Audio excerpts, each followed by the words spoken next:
আসসালামু আলাইকুম ওয়া রাহমাতুল্লাহি ওয়া বারাকাতুহু। কেমন আছেন সবাই? আলহামদুলিল্লাহ।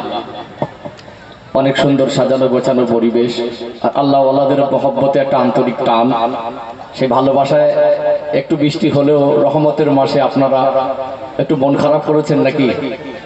আল্লাহ পাক একটু রহমতের বৃষ্টি দিয়েছেন, তাতে কি হয়েছে? এখনো তো ঠান্ডা ভাবে বসে আছি, যদিও কয়েকদিন একটু হালকা গরম পড়ছিল, একটু বৃষ্টি হয়েও আমাদের বসাটা সুযোগ দেওয়া কবুলের মুহূর্ত। এখানে আমাকে বসিয়েছেন, এই জায়গাটা হলো যোগ্য ব্যক্তিদের জায়গা। এইখানে বসেছি, এই জায়গাটা হলো যোগ্য ব্যক্তিদের জায়গা। এখানে বসলে দায়িত্ব অনেক বেশি হয়। সব থেকে বড় জিনিস, আমি আপনাদের কি দিয়ে যেতে পারবো আর আপনার আমার থেকে কি পাবেন, এই হিসাবটুকু জানো। ফি কালামিহিল মাজিদ ওয়া ফিল ফুরকানিল হামিদ ইন্নাল্লাহা ওয়া মালাইকাতাহু ইউসাল্লুনা আলান নবী ইয়া আইয়ুহাল্লাযীনা আমানু সাল্লু আলাইহি ওয়া সাল্লিমু তাসলিমা। আল্লাহুম্মা সাল্লি আলা সাইয়্যিদিনা ওয়া আলা আলি সাইয়্যিদিনা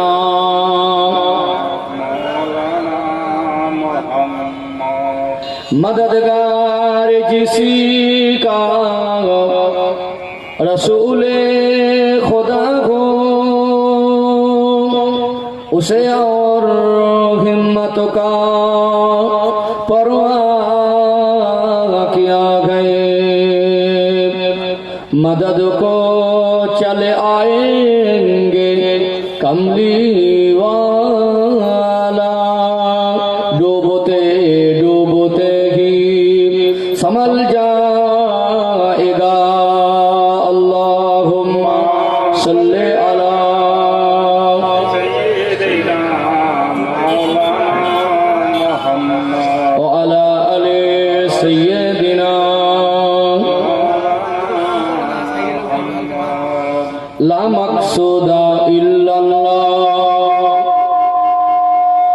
ला मौजूदा इल्लल्लाह, ला मतलूबा इल्लल्लाह, ला महबूबा इल्लल्लाह। बोलो ला इलाहा इल्लल्लाह, ला इलाहा इल्लल्लाह, ला इलाहा इल्लल्लाह मुहम्मदुर রাসূলুল্লাহ। সকলে বলুন সাল্লাল্লাহু আলাইহি ওয়াসাল্লাম। সম্মানিত উপস্থিতি, প্যারা হাজিরানে মজলিস, বিশেষ করে এই মাজুরিয়া গ্রামে আজকে জানাকে কেন্দ্র করে পবিত্র মজলিস ঔরস মোবারক হযরত আকবর শাহ দেওয়ান জি রহমাতুল্লাহ আলাইহির 52তম বাৎসরিক ঔরস মোবারকের নির্বাচিত নির্ধারিত সম্মানিত সভাপতি সাহেব, মাজুরিয়া গ্রামের মসজিদের সম্মানী ইমাম সাহেব, এই ঔরস মোবারকের যারা আয়োজক কমিটি সাহেবানগণ, মুআজ্জাজ মুহতারাম উলামায়ে কেরাম, সম্মুখ উপবিষ্ট বয়োজ্যেষ্ঠ দিনদার পরহেজগার আল্লাহ ওয়ালা মুরব্বী বাপজানেরা, আমার সমবয়স্ক বয়কনিষ্ঠ স্নেহের ভাইয়েরা, পর্দার অন্তরালে অবস্থানরতা পর্দানাসীনা শিক্ষিতা ধার্মিকা সম্মানিতা মায়েরা বোনেরা, সকলকে জানাই পবিত্র রমাদানুল মুবারক মাস। যেহেতু রমাদানুল মুবারক মাস এবং আমার অন্তরস্থল থেকে রমাদানুল মুবারক মাসেরও শুভেচ্ছা, আমার আন্তরিক শুভেচ্ছা আপনাদের প্রতি আমি জ্ঞাপন করছি। সর্বপ্রথম আমরা আল্লাহ পাকের শাহী দরবারে শুকরিয়া জ্ঞাপন করি যে আল্লাহ পাক তাহাজ্জুদের রক্তে আরামের বিছানা থেকে আলাদা করে এই পবিত্র মজলিসে আমাকে আপনাকে এখনো পর্যন্ত বসে থাকার মতো তৌফিক এনায়েত করেছেন। আল্লাহ পাকের শাহী দরবারে কৃতজ্ঞতা প্রকাশে অন্তরের অন্তরস্থল থেকে সম্মিলিত কণ্ঠে প্রাণ ভরে সমস্বরে উচ্চ আওয়াজে বলেন আলহামদুলিল্লাহ। আল্লাহ পাকের প্রশংসার পরপর অসংখ্য দরুদ ও সালাম প্রেরণ করি সর্বকালের সর্বযুগের সর্বশ্রেষ্ঠ মহামানব, তিনি সৃষ্টি জগতের জন্য রহমত, ইমামুল আম্বিয়া, খাতামান নবিয়্যিন, সাইয়্যিদুল মুরসালিন, নূরে মুজাসসাম, রাহমাতাল লিল আলামিন, সেই প্রিয় রাসূলের পবিত্র রওজা আতহারে দরুদ সালামের ঝর্ণা ধারা অজস্র ধারা বর্ষিত হোক। ভক্তির সঙ্গে বলুন সাল্লাল্লাহু আলাইহি ওয়াসাল্লাম। সম্মানিত হাজিরিন, আমার পূর্বে আপনারা গুরুত্বপূর্ণ আলোচনা শ্রবণ করলেন। আল্লাহ পাক আমার মতো অধম অযোগ্য গুনাহগারকে আপনাদের খেদমতে হাজির করেছেন। আমার জন্য দোয়া করেন। ইখলাসের নিয়তে আল্লাহ পাকের সন্তুষ্টি অর্জনের উদ্দেশ্যে আমি আমার দায়িত্ববোধের জায়গা থেকে হক আদায় করতে পারি, উপযুক্ত বক্তব্য যেটা আমাদের দুনিয়া আখিরাতের কল্যাণের কাজে আসে, এরকম উপযুক্ত কথা আল্লাহ আমাকে বলা তৌফিক দান করেন। বলেন আল্লাহুম্মা আমিন। বাস্তবকে সামনে রেখে গঠনমূলক আলোচনার আশা রেখে কোরআনুল কারীম থেকে ছোট্ট একটি আয়াতে কারিমা তেলাওয়াত করেছি, তার সাথে সাথে নবী পাকের পবিত্র জবানে বর্ণিত অগণিত হাদিস থেকে ছোট্ট একটি হাদিসের টুকরা পেশ করেছি। এই আয়াত এবং হাদিসের সংক্ষিপ্ত ব্যাখ্যা বিশ্লেষণের মধ্য থেকে আলোচনার উপযুক্ত রূপ ঠিক করে নেব ইনশাআল্লাহ। যে আয়াতে কারিমা তেলাওয়াত করেছি কোরআন শরীফে টোটাল 30 পারা আছে। কত পারা? 30 পারা। 28 নম্বর পারা 19 নম্বর পৃষ্ঠা মিডল পয়েন্টের নিচে আছে। 114টি সূরার ভিতরে একটি সূরা আছে, সূরার নাম হলো সূরা আত-তাহরিম। সূরা আত-তাহরিমের 6 নম্বর আয়াত আমি তেলাওয়াত করেছি 28 নম্বর পারা 19 নম্বর পৃষ্ঠা থেকে। আল্লাহ পাক আমাকে আপনাকে উদ্দেশ্য করে বলছেন, ইয়া আইয়ুহাল্লাযীনা আমানু, হে বিশ্বাসী বান্দা বান্দীরা, যারা ঈমানদার, যারা মুসলমান, আল্লাহ পাক তাদেরকে বলছেন, হে বিশ্বাসী বান্দা বান্দীরা, কু আনফুসাকুম ওয়া আহলিকুম নারা, জাহান্নামের আগুন থেকে নিজে বাঁচো এবং আহাল পরিবার বর্গকে বাঁচাও। এই আয়াত আপনারা শুনে শুনে অনেকে বড় হয়েছেন, অনেকে বুড়ো হয়ে গেছেন, কিন্তু বাস্তব কি জানেন আয়াতের যথার্থ অর্থকে আমরা মন থেকে ভালো করে অনেকে শুনি না, অনেকে প্রকৃতপক্ষে বোঝার চেষ্টাও করি না, শুধুমাত্র শুনে শুনে আমাদের জীবনটা অতিবাহিত হচ্ছে। এখানে কিছু সংক্ষিপ্ত আকারে ব্যাখ্যা বিশ্লেষণের প্রয়োজন আছে না? নেই? আছে না? আল্লাহ পাক আমাদেরকে বলছেন যে জাহান্নামের আগুন থেকে নিজে বাঁচো এবং আহাল পরিবার বর্গকে বাঁচাও। প্রথমত আমাদেরকে নিজে বাঁচতে হবে, তারপরে আমি খাবো, আমি বাঁচবো, আমি ভালো থাকবো। আমি একা গাছ থেকে পড়িনি, যেমন আমার বাবা মা আছে, যেমন আমরা দুনিয়ায় মানুষ, আমাদের জীবনে অনেক রকম সম্পর্ক আছে। আমরা যে যার জায়গা থেকে আমরা সকলেই দায়িত্ববান। দেখবেন আজকে যারা আমরা এখানে এত মানুষ এসেছি, বলুন আমরা প্রায় মানুষ এখানে সন্তানের বাবা মা আছি না? নেই? তাহলে আমি এখানে আমার সন্তান আছে। আমাদের জীবনের পবিত্রতা বজায় রাখতে গেলে আল্লাহ পাক সৃষ্টিগত ভাবে মানুষের জীবনে যৌবন দিয়েছেন, দিয়েছেন না? এই যৌবন জীবনের পবিত্রতা বজায় রাখতে গেলে অখলাকনাকুম আজওয়াজা, আল্লাহ পাক প্রত্যেকটা বস্তুকে জোড়ায় জোড়ায় সৃষ্টি করেছেন। ঠিক তেমনি মহিলা পুরুষ আছে না? নেই? সুন্দর একটা পবিত্র সিস্টেম দিয়েছেন, বিবাহ বন্ধনে আবদ্ধ হওয়া, স্বামী স্ত্রী সম্পর্কে আবদ্ধ হওয়ার মাধ্যমে উভয়ের যৌবন জীবনের পবিত্রতা জিনিসটা বজায় থাকে। বলুন সুবহানাল্লাহ। এই জন্য যারা আমরা স্বামী, আমাদের স্ত্রী আছে, যারা আমরা বাবা মা, আমাদের সন্তান আছে, যারা আমরা ভাই বোন, আমাদের একে অপরের ভাই বোন আছে, অর্থাৎ আমরা যে যার জায়গা থেকে সকলেই দায়িত্ববান।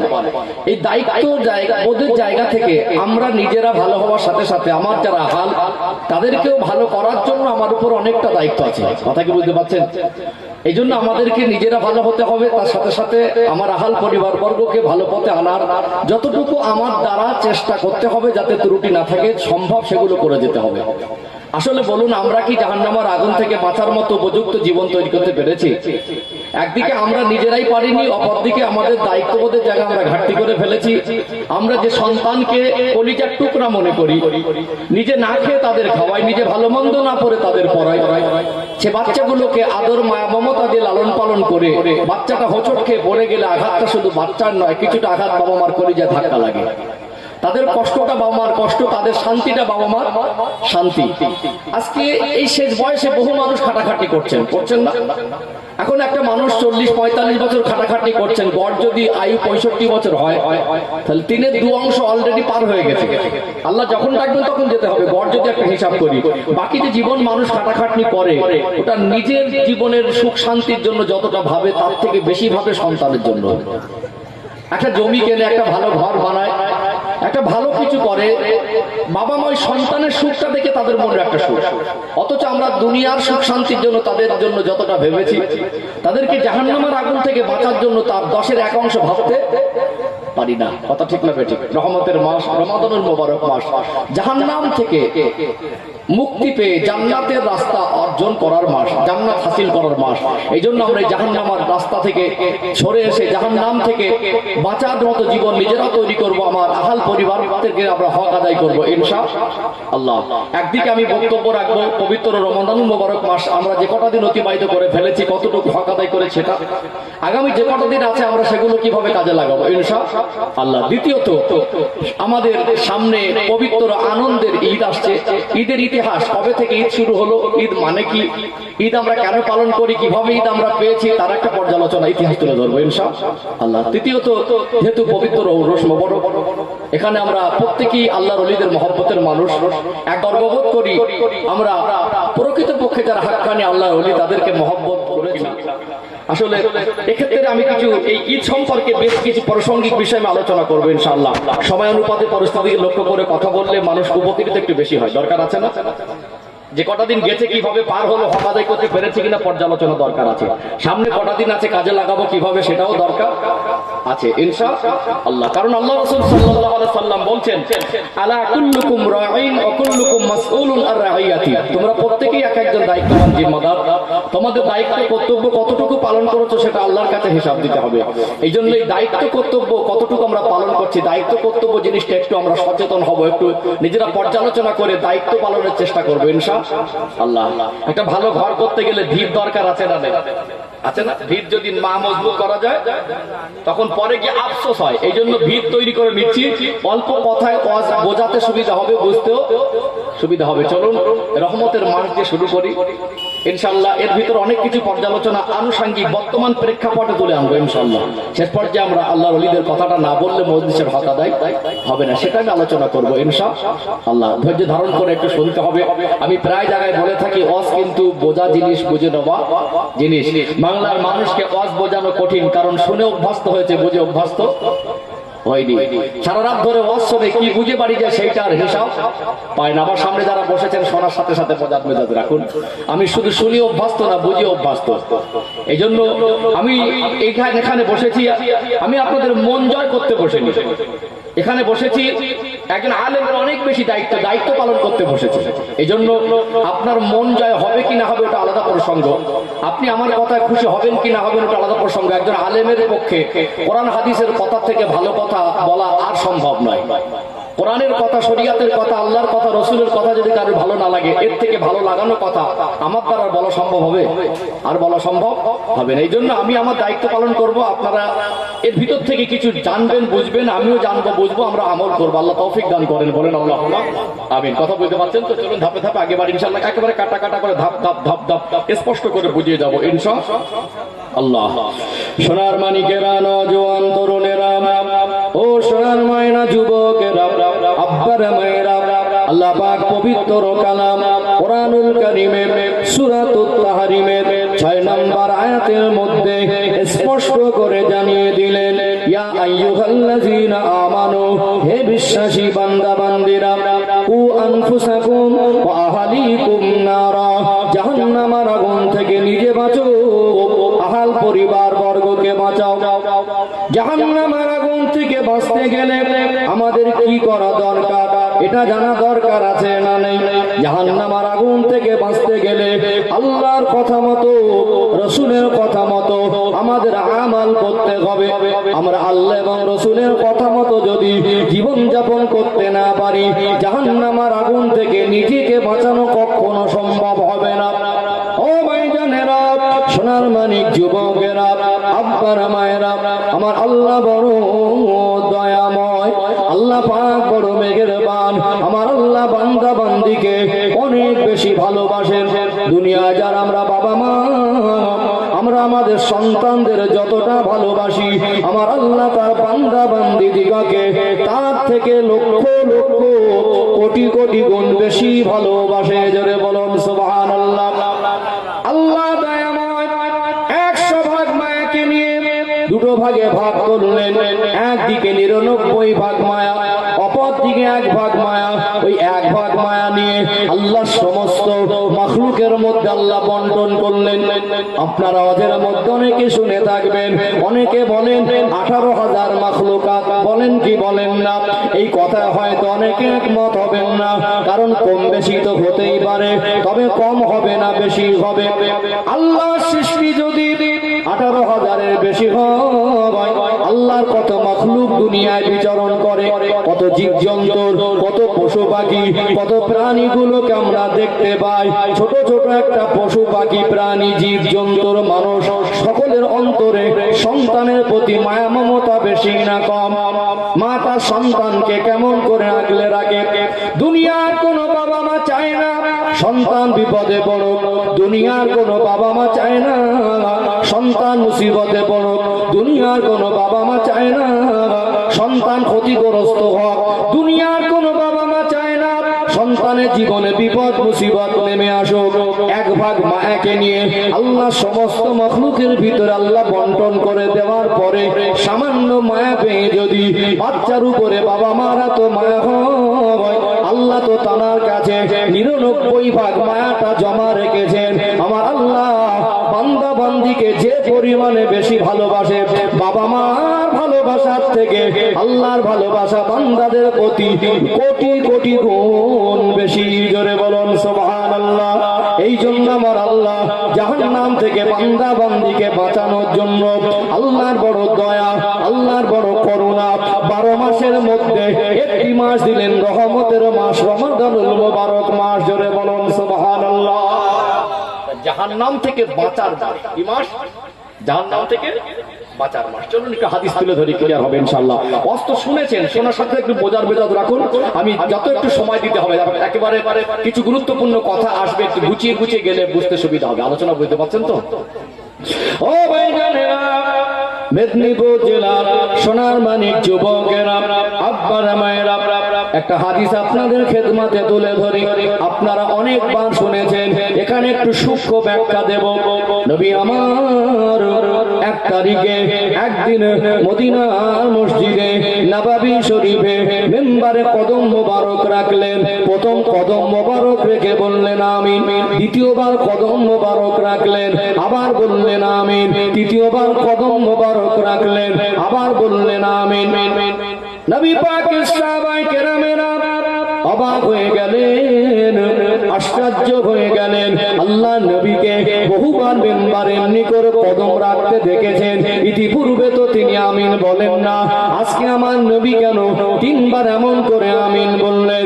সাহাবায়ে কেরামেরা আদবের সম্মানে তাজিমে আমার রাসূলকে জিজ্ঞাসা করতে লাগলেন, ইয়া রাসূলুল্লাহ, ইয়া হাবিবাল্লাহ, হুজুর আজকে আপনি যেভাবে 3 বার আমিন বলেছেন, অন্য কোন দিন তো এমনি করে আমিন বলেন না, আজকে কেন এমনি করে আমিন বললেন?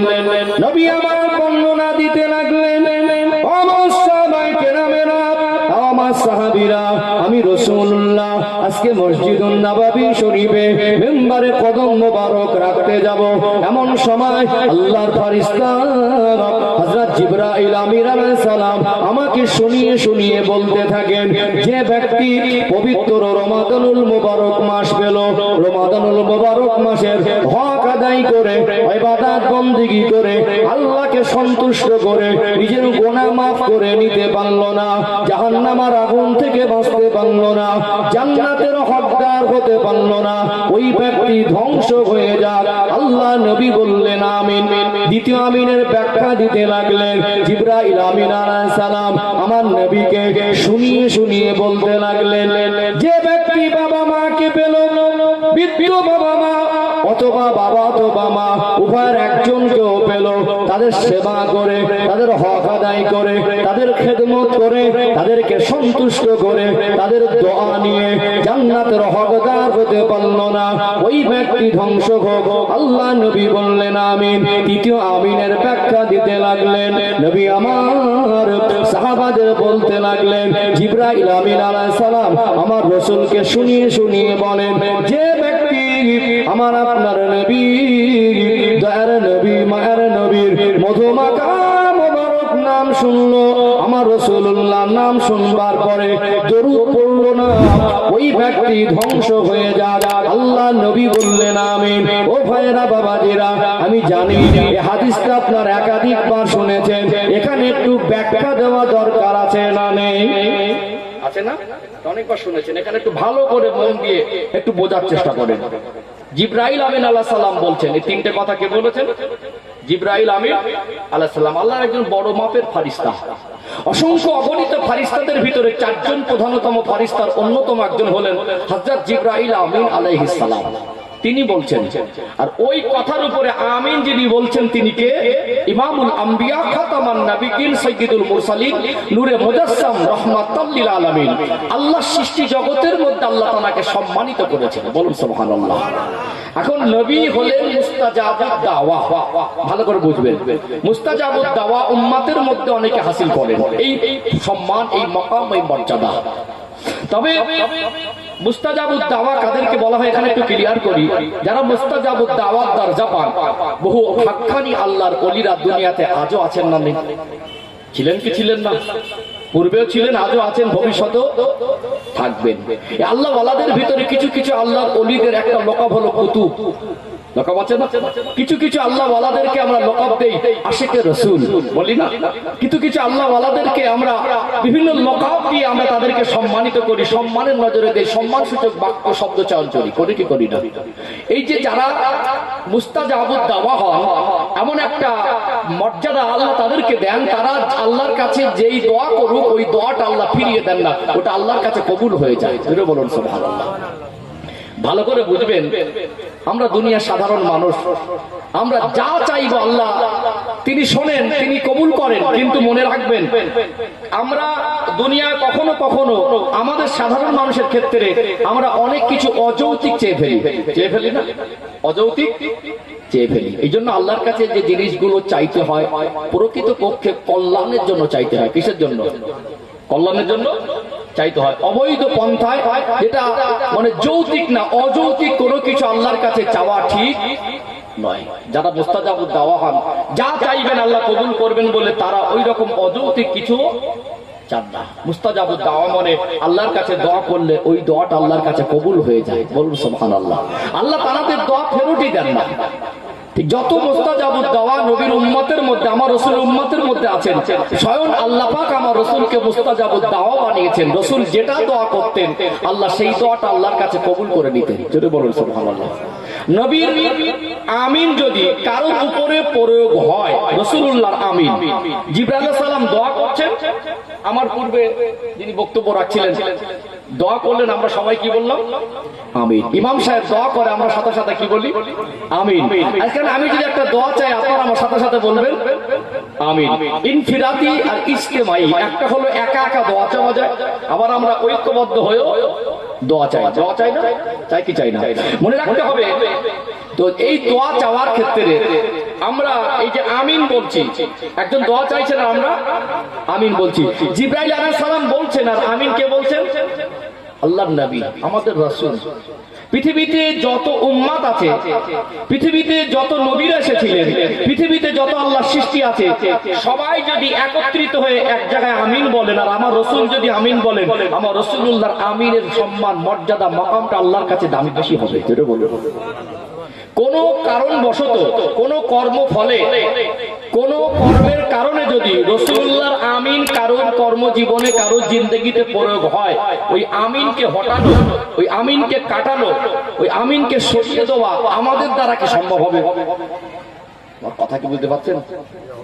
নবীর আমিনের থেকে এত বড় আমিন আমার রাসূল যেখানে আমিন বলবেন, এর বিকল্প কোন পর্যায়ে রাসূলুল্লাহর আমিন হটিয়ে দেওয়া যাবে? হটিয়ে দেওয়া যাবে না। তাহলে নবীর আমিনের থেকে বড় কিছু আর আমাদের কাছে হবে না। ওর বিপক্ষে গিয়ে আল্লাহর কাছে নবীর আমিন হটিয়ে দিয়ে অন্য কেউ কোন শক্তি দিয়ে, কোন আমলের দ্বারা আল্লাহর ভালোবাসা রাসূল যতটা অর্জন করেছে, আল্লাহর রাসূলের জবানের আমিনটাকে আল্লাহ যেভাবে নেবেন, পৃথিবীর কোন মখলুকের আমিন রাসূলের উঠবে সেইভাবে আল্লাহ কখনো নেবেন না। কথা কি আমি বোঝাতে পারছি? বোঝাতে পারছি কি? তাহলে নবী কি বলছেন? এবার হাদিসে আমি আসি, ব্যাখ্যা দেই বিষয়টা। নবী বলছেন, যে ব্যক্তি রমাদানুল মুবারক মাস পেলেন, রহমতের মাস পাওয়ার পরে এই মাসের হক আদায় করে ইবাদত বন্দেগী করে আল্লাহ সন্তুষ্ট অর্জন করে যে জান্নাতের হকদার হতে পারলো না, ক্ষমা প্রাপ্তদের অন্তর্ভুক্ত হতে পারলো না, এই কথা জিবরাইল আলাইহিস সালাম বলছেন ওই ব্যক্তি ধ্বংস হয়ে যাক। সেখানে নবী বলছেন আমি। রাস্তা এখানে দুটো ক্লিয়ার হচ্ছে, কি হচ্ছে? এক হলো এই রহমতের মাসের হক আদায় করা, আর যদি আদায় করি কি হবে? আল্লাহ সন্তুষ্ট হবে। এই রহমতের মাসের হক আদায় করলে কি হবে? ক্ষমা প্রাপ্তদের অন্তর্ভুক্ত হব। এই রহমতের মাসের হক আদায় করলে কি হবে? আমরা জান্নাতের হকদার হয়ে যাব। আর যদি না হয় বিকল্প কি হবে? কি হবে? নবীর আমিনটা, নবীর আমিন, আমার রাসূলুল্লাহর আমিন তার উপরে কি হবে? প্রয়োগ হবে। কি হবে? জিবরাইল সালামের ওই কথা আর নবীর আমিনটা তার উপরে প্রয়োগ হবে। এই যদি তার জীবনে ধ্বংস নেমে আসে, দুনিয়ার ধ্বংস, কবর জগতের ধ্বংস, আখিরাতের ধ্বংস, অর্থাৎ এই ধ্বংস থেকে বাঁচানোর জন্য আমি হুজুর দোয়া করে বাঁচাতে পারবো। আমার কথা কি বুঝতে পারছেন? আমরা হাক্কানি আল্লাহর ওলিদের ভালোবাসি, আমরা কখনো কখনো আমরা জায়েজ পন্থায় তাবিজও নেই। কথা কি বুঝতে পারছেন? অনেকে তাবিজকে নিয়ে একটা অতিরিক্ত বাড়াবাড়ি ব্যবসার পর্যায়ে নিয়ে গেছে। তাবিজ নেবেন আমলকারী ব্যক্তির থেকে, স্বচ্ছ ব্যক্তির থেকে। কথা কি বুঝতে পারছেন? তাবিজ যদি একান্ত নিতে হয়, ওটা ওসিলা। ওটা কি ওসিলা? ভালো করার মালিক আল্লাহ। আমরা কবর জিয়ারত করি, বাবা মার কবর জিয়ারত করি, আল্লাহর ওলিদেরও কবর জিয়ারত করি। কি করি? কবর জিয়ারতের অর্থ হলো কবর দেখা। কি বললাম? কবর দেখা। প্রথম শিক্ষা হলো কবরকে দেখার সাথে সাথে নিজের কবরের কথা স্মরণ করা। কি বুঝলেন? এটা প্রথম শিক্ষা। এটা কি শিক্ষা? দ্বিতীয় শিক্ষাটা হলো যে আমরা আমাদের আত্মীয় পূর্বপুরুষ যারা চলে গেছেন তাদের জন্য মাগফিরাত কামনা করি। কবর দেখে দেখে ওখানে গেলে এখানে বসে দোয়া করলে রাসূলুল্লাহর মাজার মুকাদ্দাসে পৌঁছায় না? সব পৌঁছায়। হযরতে আব্দুল কাদের জিলানী রাহমাতুল্লাহ আলাইহি, তিনি তরিকার ইমাম, বড় পীর নামে গোটা বিশ্ব জমিনে তার খ্যাতি আছে। আছে না নেই? আমরা তানাকে অত্যন্ত শ্রদ্ধা ভক্তি করি, তার কথা শুনে ভালো লাগে। লাগে কি লাগে না? আমরা এখান থেকে যদি তানার রূহে সওয়াব পৌঁছে, সেটাও পৌঁছে যায়। সন্তান যদি দুবাই বসে, কুয়েত বসে, সৌদি বসে, আমেরিকায় বসে, লন্ডনে বসে বাবা মার জন্য সর্বসানি করে, সেটা পৌঁছাবে। কিন্তু কবরের ধারে কেন যায়? যখন কবরের ধারে যাই, বাবা মার কবরের কাছাকাছি হই, বাবা মার সেই মায়া মিশ্রিত স্মৃতিটা মনে পড়ে। আব্বা আমাকে আদর করতো, মা আমাকে ভালোবাসতো। তাদের কবরের ধারে গেলে যত অল্প সময়ে চোখে পানি আসবে, যত সহজে চোখে পানি আসবে, দূর থেকে কাঁদলে অতটা সহজে চোখে পানি আসবে না। এই জন্য কবরের ধারে গেলে সহজে কান্না আসে। কি আসে? আল্লাহ বলছেন তোমরা কাঁদো বেশি, হাসো কম। যারা বেশি হাসে তাদের অন্তরটা মুর্দা হয়ে যায়। কি হয়ে যায়? অন্তরটা মুর্দা হয়ে যায়। আল্লাহ নবী সাল্লাল্লাহু আলাইহি সাল্লাম হাসতেন, হাসিটা ছিল মুচকে হাসি। আজকে দিনে যে বেহায়া হাসি ফেসবুকে দেখেছেন না? নিজেও হাসে, রাতের একটা সময় মোবাইল দেখতে খিলখিল করে হেসে উঠছে। মানুষের অন্তর মুর্দা করার একটা পরিকল্পনা চলছে। ফানি ভিডিও গুলো, হাসির ভিডিও গুলোকে মানে মানুষকে হাসাতেই ব্যস্ত, কিন্তু ভালো কথা দিয়ে তাকে অনুতপ্ত করা, তার অনুশোচনার মধ্যে ডুবিয়ে দেওয়া, তাকে জাহান্নামের কথা স্মরণ করিয়ে দেওয়া, তার কবরের কথা স্মরণ করিয়ে দেওয়া, তাকে পরিবর্তন রাস্তা দেখিয়ে দেওয়া, এইরকম কথা, এরকম বিষয় আমাদের সামনে কম আসে। কথা ঠিক না বেঠিক? আমরা যে পরিমাণে আজকে অতিরিক্ত হাসাহাসি করি, ওই হাসিটা অনেক সময় উচ্চ আওয়াজে হাসি, খিলখিল হাসি, অট্ট হাসি, এই হাসিগুলো শরিয়াতে যায় নয়। কিন্তু আমরা কাঁদার থেকে হাসি বেশি। কিন্তু শরিয়াত বলছে, আল্লাহ নিজেই বলছেন কাঁদো বেশি আর হাসো কম। চোখের পানি কান্না করা ব্যক্তিকে আল্লাহ পছন্দ করে। বলুন সুবহানাল্লাহ। এই জন্য কবরের ধারে গেলে বাবা মার কথা মনে পড়ে, তাদের জন্য চোখের পানি আসে। চোখের পানি ফেলা দোয়াটা আল্লাহর কাছে কবুল হয়ে যায়। বলুন সুবহানাল্লাহ। আমরা আল্লাহ ওয়ালাদের কবর মোবারকে যাই, মাজার মুকাদ্দাসে যাই, মাজারে যাই, সেখানে গিয়ে আমরা তানাদের কাছে চাই না, তানাদের ওসিলা দিয়ে আল্লাহর কাছে দোয়া চাই। কার কাছে চাই? আল্লাহর কাছে দোয়া চাই। দল বচ্ছিল আছে, থাকবে, যারা ফিতনা করা অভ্যাস তারা করে যাবে, ওদিকে গুরুত্ব দেওয়ার দরকার নেই। যতটুকু আমাদের আকাবির বুজুর্গানের দিন, যতটুকু আমাদের আল্লাহ ওয়ালাদের শিক্ষা, শরিয়াতের শিক্ষা, কোরআন হাদিসের স্পষ্ট শিক্ষা আছে, সেগুলো আমরা মেনে চলছি আর চলবো। আমাদের বিতর্কে জড়ানোর থেকে নিজের জীবনটাকে স্বচ্ছ রাখাটা অত্যন্ত প্রয়োজন। কথা কি বুঝতে পেরেছেন? যা চলবে, এখানে একটু ক্লিয়ার করি। কথাগুলো বলতে বলতে এখন মানুষ আমার এই মানে কথা যদি এগুলো কেটে কেটে বলা যায়, ভালো সহজে বোঝানো যায়, কিন্তু সুরটা টান না দিলে মানুষ মনে করে ওয়াজ শুরু হয়নি, এটা একটা নেগেটিভ দিক। সব দিকটা বজায় রাখা ভালো। ঘুম লাগছে নাকি, খিদে লেগেছে নাকি, এটা তাকবীর দেন তো দেখি না। আর এই তাকবীর, মাশাআল্লাহ। ফাঁকি দিচ্ছেন কাকে? আমাকে না নিজেকে? আরেকবার একটা আওয়াজ দেন, না আর এই তাকবীর, নারায়ে রিসালাত, নারায়ে তাকবীর। আলোচনা বুঝতে পারছেন তো? তাহলে যে কথা বলছিলাম, যদি কোনো কর্মফলের কারণে নবীর আমিন প্রয়োগ হয়, পৃথিবীর কোন তাবিজের পাওয়ার নেই নবীর আমিন কাটিয়ে রাখে। কথা বুঝতে পারছেন? এই জন্য তাবিজ যায় না না যায় সেটা আমি ক্লিয়ার করে দিয়েছি। কথা বুঝতে পারছেন না? তাহলে আমি যদি আমার কর্মগুণে রমজান মাসের হক আদায় না করি, তাহলে নবীর আমিন প্রয়োগ হবে। আর এই ধ্বংস থেকে বাঁচার জন্য আমি হুজুর দোয়া করে পারবো না। তাবিজ দিও, তাবিজ দিও। তাহলে এখানে আমাদেরকে দুটো রাস্তা, এক জাহান্নাম থেকে বাঁচার রাস্তা, রমজান মাসের হক আদায় করা। আর যদি না করি তার ফল কি হবে?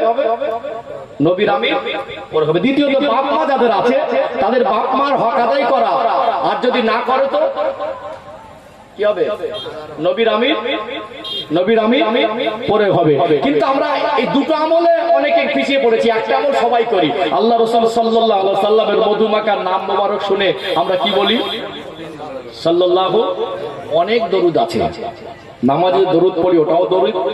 আল্লাহুম্মা সাল্লি আলা সাইয়্যিদিনা মাওলানা মুহাম্মদ, আমরা এটা যেটা পড়ি এটাও দরুদ। অনেক রকম দরুদ হাদিস শরীফ থেকে সাবিত প্রমাণিত আছে। কিন্তু সাল্লাল্লাহু আলাইহি সাল্লাম এটাও একটা দরুদ। এটা একটা ছোট্ট দরুদ, কারণ শর্টে অল্প সময় বলা যায়। এই জন্য নবী পাকের নাম মোবারক যখনই শুনবো সঙ্গে সঙ্গে আমাদেরকে কি করতে হয়? এই আমলটা সবাই করি, কিন্তু রোজার মাসের হক আদায় আর বাবা মার সেবা যত্ন, তাহলে এই দুটো জিনিস ক্লিয়ার করা দরকার আছে না? নেই? আমি বলছিলাম না, এতদিন শুনেছেন, এইভাবে গুরুত্ব দিয়ে বোঝার চেষ্টা করেছেন। দুটো রাস্তা, এক ক্ষমা আর না হয় ধ্বংস। এক ক্ষমা, আপনার কাছে ক্লিয়ার কোনটা বাঁচবেন? ক্ষমার রাস্তা ধরবেন না ধ্বংসের রাস্তা যাবেন? এখানে একটু ক্লিয়ার হওয়া দরকার আছে না? এই জিনিসটা এতক্ষণ ধরে ক্লিয়ার করলাম, আলহামদুলিল্লাহ। ভালো লাগছে আপনারা যেভাবে মনোযোগ দিয়ে আমার সহযোগিতা করছেন। এইভাবে কথা বলে তৃপ্তি পাওয়া যায়। চলুন আরেকটু আগে পাই, আরেকটা ক্লিয়ার হবে ইনশাআল্লাহ। ও ভাইজানেরা, মেদিনীপুর জেলার সোনার মানিক যুবকেরা, আব্বারা মায়েরা, আল্লাহ পাক এই পবিত্র মাস রমাদানুল মুবারক মাসকে দিলেন। এই মাসে আছে রহমত, এই মাসে আছে নাজাত, এই মাসে আছে মাগফিরাত। আল্লাহ পাক এই রমাদানুল মুবারক মাস দিলেন 12 মাসের মধ্যে শ্রেষ্ঠ মাস। কোরআনুল কারীমে সূরাতুল বাকারার 183 নম্বর আয়াতে আমার আল্লাহ জানিয়ে দিলেন, ইয়া আইয়ুহাল্লাযীনা আমানু, হে বিশ্বাসী বান্দা বান্দীরা, কুতিবা আলাইকুমুস সিয়াম, আমি আল্লাহ তোমাদের উপরে রমাদানের রোজাকে ফরজ করে দিয়েছি। কামা কুতিবা আলাল্লাযীনা মিন ক্বাবলিকুম, যেমন তোমাদের পূর্ববর্তীদের উপরে ফরজ করা হয়েছিল। লাআল্লাকুম তাত্তাকুন, যাতে তোমরা মুত্তাকি হতে পারো। আল্লাহ পাক বুঝিয়ে দিলেন, বান্দা বান্দি, তোমাদের উপর আমি আল্লাহ বছরে একটি মাস রোজাকে ফরজ করে দিয়েছি। দ্বিতীয়ত আল্লাহ পাক বলছেন, যেমন তোমাদের পূর্ববর্তীদের উপরে ফরজ করা হয়েছিল।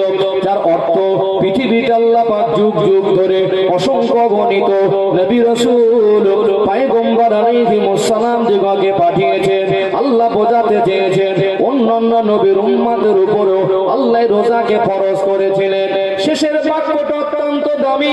সূরাতুল বাকারার 183 নম্বর আয়াতে আল্লাহ পাক জানিয়ে দিলেন, লাআল্লাকুম তাত্তাকুন, যাতে তোমরা মুত্তাকি হতে পারো।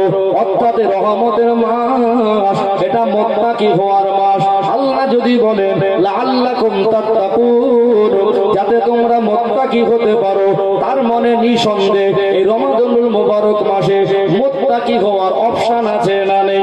অর্থাৎ মুত্তাকি হওয়ার জন্য অপশনগুলো একটু যদি আমরা জানতে পারি, আমরা যদি রহমতের মাসের হক আদায় করার চেষ্টা করি, নিশ্চয়ই আমরা পারবো।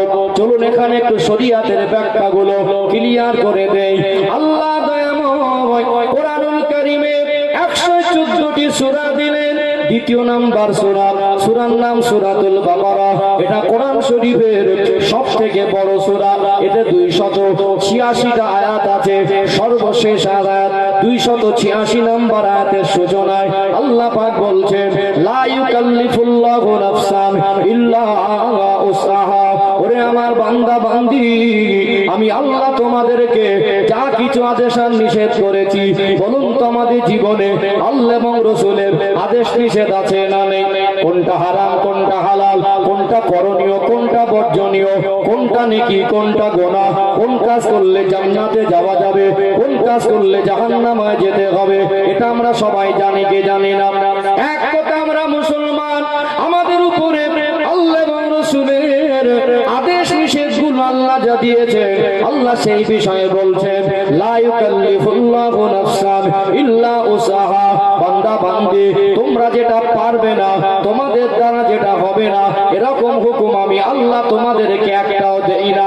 এখানে আরেকটু আপনাদের বুঝিয়ে দেই, বলুন তো দেখি, 100 ভাগ মায়ার মধ্যে আল্লাহ 99 ভাগ মায়া তানার কাছে রেখেছেন, 1 ভাগ মায়া আল্লাহ সমস্ত মাখলুকের মধ্যে ভাগ করে দিয়েছেন।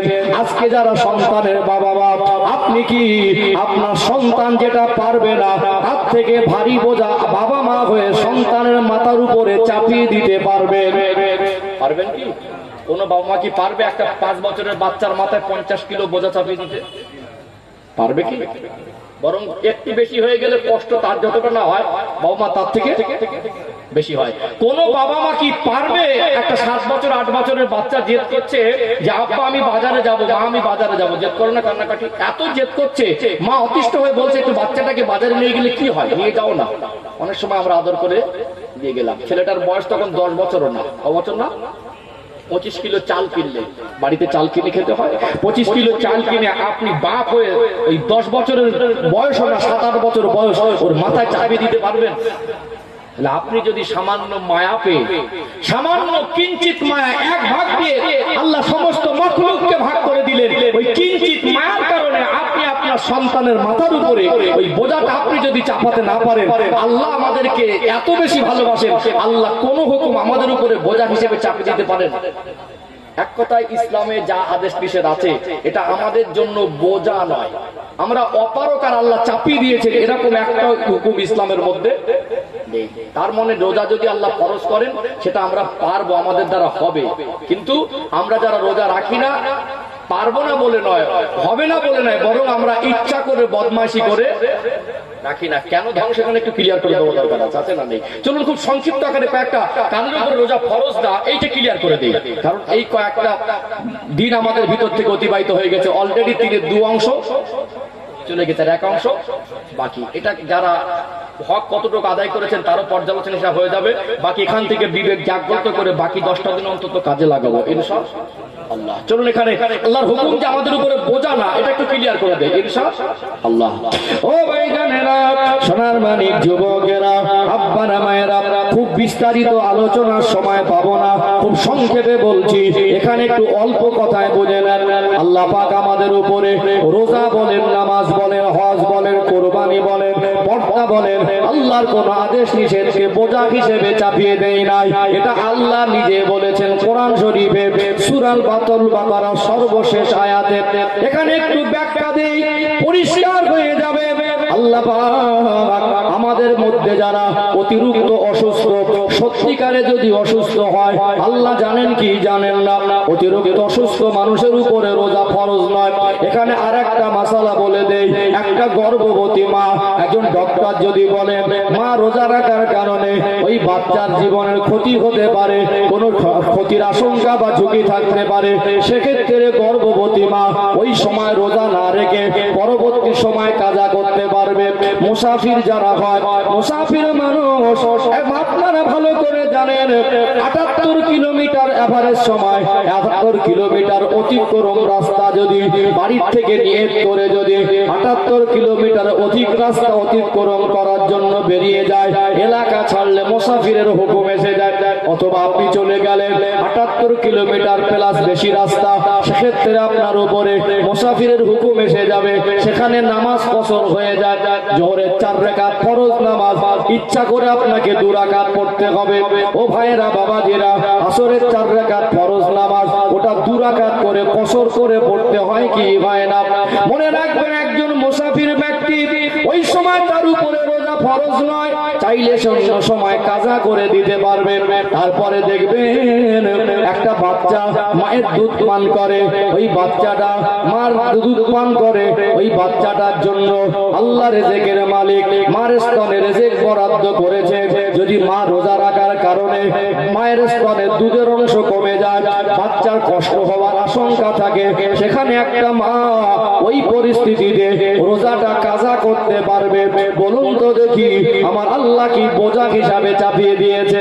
নিষ্পাপ ছোট ছোট বাচ্চা, ওই বাচ্চাগুলো একেবারে ছোট নাবালিক অবস্থা আছে, আল্লাহ তাদের উপরে রোজা ফরজ করেন নাই। সুস্থ সবল সাবালক সাবালিকাদের জন্য আল্লাহ রোজা ফরজ করেছে।